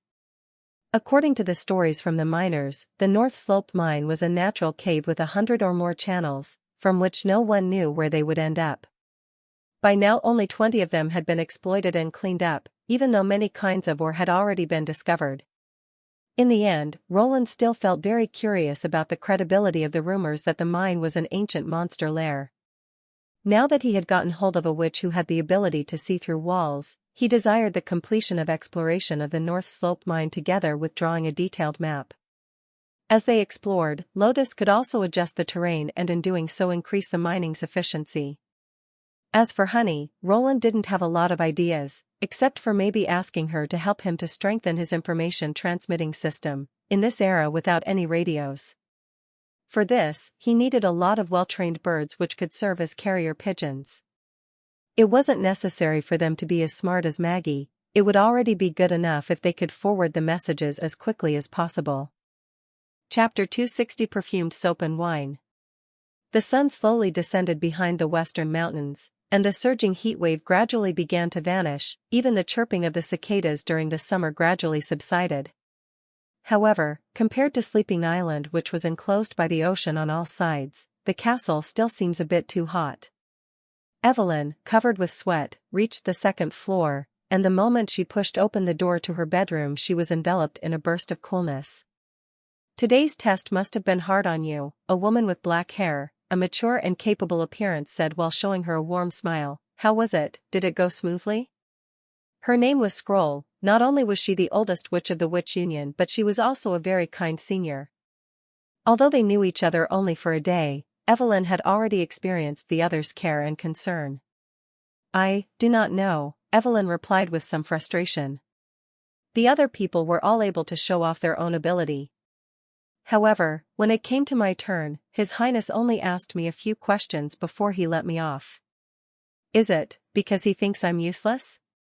Coming over and offering her a cup of iced water, Scroll answered, "There doesn't exist an ability which completely lacks a function, it only means that the right way to use it hasn't been discovered yet.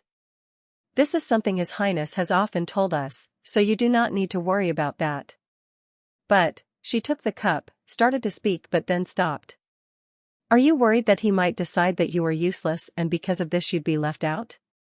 Scroll could not help but laugh. "If we were still the Witch Cooperation Association from before, that might be possible, but since we have arrived in Border Town, His Royal Highness has never shown any difference in how he treated us witches. That is something Hummingbird can attest to." The girl who was currently immersed in searching for clothes in the cabinet answered in agreement, "That's right. For example, me, Mystery Moon, Lily Ah, and also Miss Nana recently had nothing suitable to do, so His Highness even encouraged us to play Gwent to relieve our boredom. Relieve boredom? Evelyn's eyes became wide. Yeah, it sounds incredible, right? When there is something to be done, you have to work hard, but if there is nothing to do, you can play freely. At least that's what he said to me. Hummingbird paused. It's only that I feel that His Highness is a little bit biased. He and Anna are clearly very close friends. Of course, she is the first which he ever got acquainted with, so their feelings to each other are much deeper. Scroll interrupted and knocked against her head. Quickly go and get your clean clothes. If not, there won't be much running water left tonight. She then looked at Evelyn and said, you should also come with us. Where are we going? Evelyn asked in confusion. To take a shower, Scroll answered with a smile. During the summer, there is nothing more pleasantly than standing in the shower to wash yourself. When Evelyn followed the two into the bathroom, she couldn't keep herself from shouting out in surprise. It seemed she had stepped into an extensive grassland, a sea of clouds and mountains in front of her, and the setting sun falling through a window was reflected by the walls and dyed the clouds in a touch of gold. This is Soraya's masterpiece, Scroll laughed. This is not a traditional decorative painting. You will understand it when you take off your shoes. Following her words, Evelyn took off her wooden sandals and put them onto a shoe cupboard beside the door. She then stepped barefoot on the grassland, and immediately understood the meaning of Scroll's words. The tactile sensation she felt coming from the soles of her feet was similar to that of walking over dense grassland. Moreover, it felt as if the lawn was sprinkled with water droplets, a reminiscent of the feeling after a heavy rainfall. In the meantime, Scroll was already taking off her clothes, loosened the braids to free her tails, and let her long black hairs fall down. Evelyn then saw her go toward the wall, screw a wrench, and several water threads suddenly spray out from the pole extending overhead, covering her completely. How about it, don't you think it's convenient? Hummingbird came over and placed something round into her hand. This is a bath article developed by His Highness himself. When used during a shower, the feeling cannot be more wonderful. Come on, I'll show you how to use it. When Evelyn returned to the bedroom, she felt as if her whole body had become lighter. Evelyn had never experienced such a comfortable bath. Using the scented soap covered her entire body in bubbles, and after she washed them away with water, the sticky feeling she had felt from head to toe was immediately swept away, replaced by a fresh and smooth feeling. After putting on the clean clothes, the hot air seemed to have become cool, and when lifting her arm, she could smell the fragrance of roses left behind on her skin. Is this the daily life of the witches of the Witch Union? Evelyn was still somewhat struck in disbelief. She was born in the outer city of King City, to a family who ran a pub. Even though most of their customers had been farmers and peasants, yet one of their always recurring topics of conversation had always been about the nobles' lives in the inner city, so while serving the wine she had heard many stories about things such as gilded bathtubs filled with wine, as well as milk-filled bathtub sprinkles with rose petals, but even the most unbelievable rumor could never match her experience today. At least Evelyn thought that a bath in milk or wine could never feel as comfortable as this did. Remembering that the owner of this castle was a real prince, it was only normal for him to pay extra attention to his comfort and enjoyment. But that the witches could actually enjoy the same lifestyle as the royal family was naturally hard for her to imagine. Before leaving for Sleeping Island, she had already experienced that even being able to maintain an ordinary life was already considered an extravagant hope. Hungry? Scroll wiped her hair dry and retied her braids. It will soon be time for dinner, so we should go to the hall now.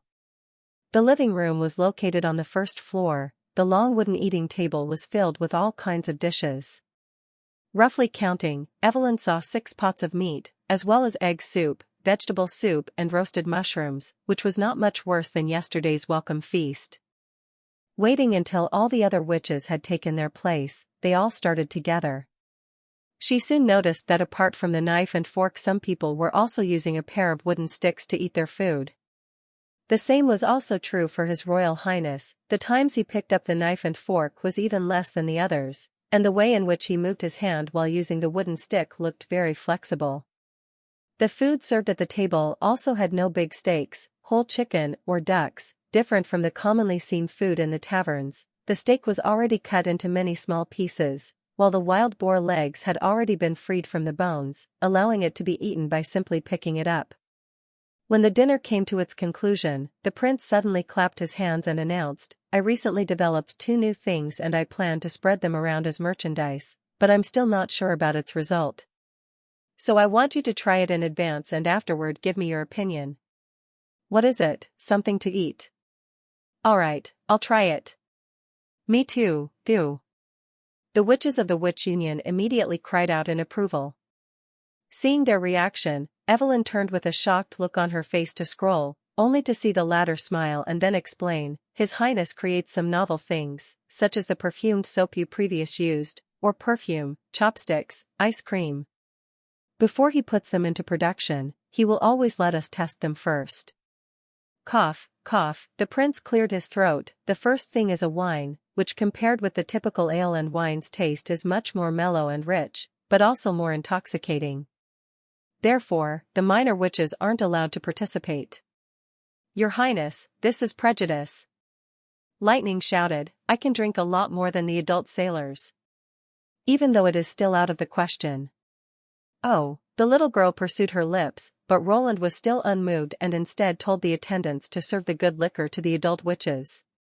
In front of Evelyn were placed 3 cups. Looking at the sparkling crystal glass cups, she saw that they had all been filled with different drinks. 1 cup was filled with a colorless liquid, which looked similar to water, 1 cup was milky white, while the last cup was a shiny orange. Within the vibrant candle light, she could see some small objects floating in the last cup, which conversely seemed to be an unfiltered fruit wine. "They are white wine mixed with apple juice, white wine mixed with milk, and finally, pure white wine," Roland introduced. "Ice can be added according to your tastes, but the more you put in, the more the wine's flavor will be diluted." He then smiled to Evelyn, "You have been staying in the capital's pub for a long time, and you also have the ability to make different kinds of drinks. I hope to hear your evaluation of this new type of wine." Evelyn could not stop her heart from dancing for a little while. She picked up the cup with the orange drink, pursed her lips and swallowed a mouthful. And sure enough, just as His Royal Highness had said, the flavor of the white wine was far more intense than that of ale. It even burned her throat somewhat. It tasted bitter at the tip of her tongue, but the apple's taste also diluted its impact. Lastly, there was the wine's own rich and mellow aroma. The succession of several flavors resonated inside her mouth, forming an excellent wine like she had never tasted before. The white wine mixed with cow milk was a little milder, almost completely covering over the bitterness. Besides the cow milk, she could also taste something which must have been honey or perhaps sugar. This sweetness formed an entirely new flavor together with the aromatic wine.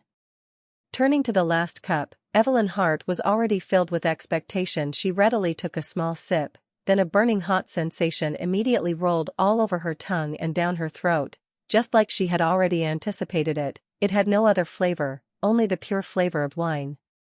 First burning hot and then followed by a bitter sweetness. All the tastes of these glasses of wine are unforgettable. She put down the cup and took a deep breath. "Your Royal Highness, some people may be unable to accept its strong and irritating flavor.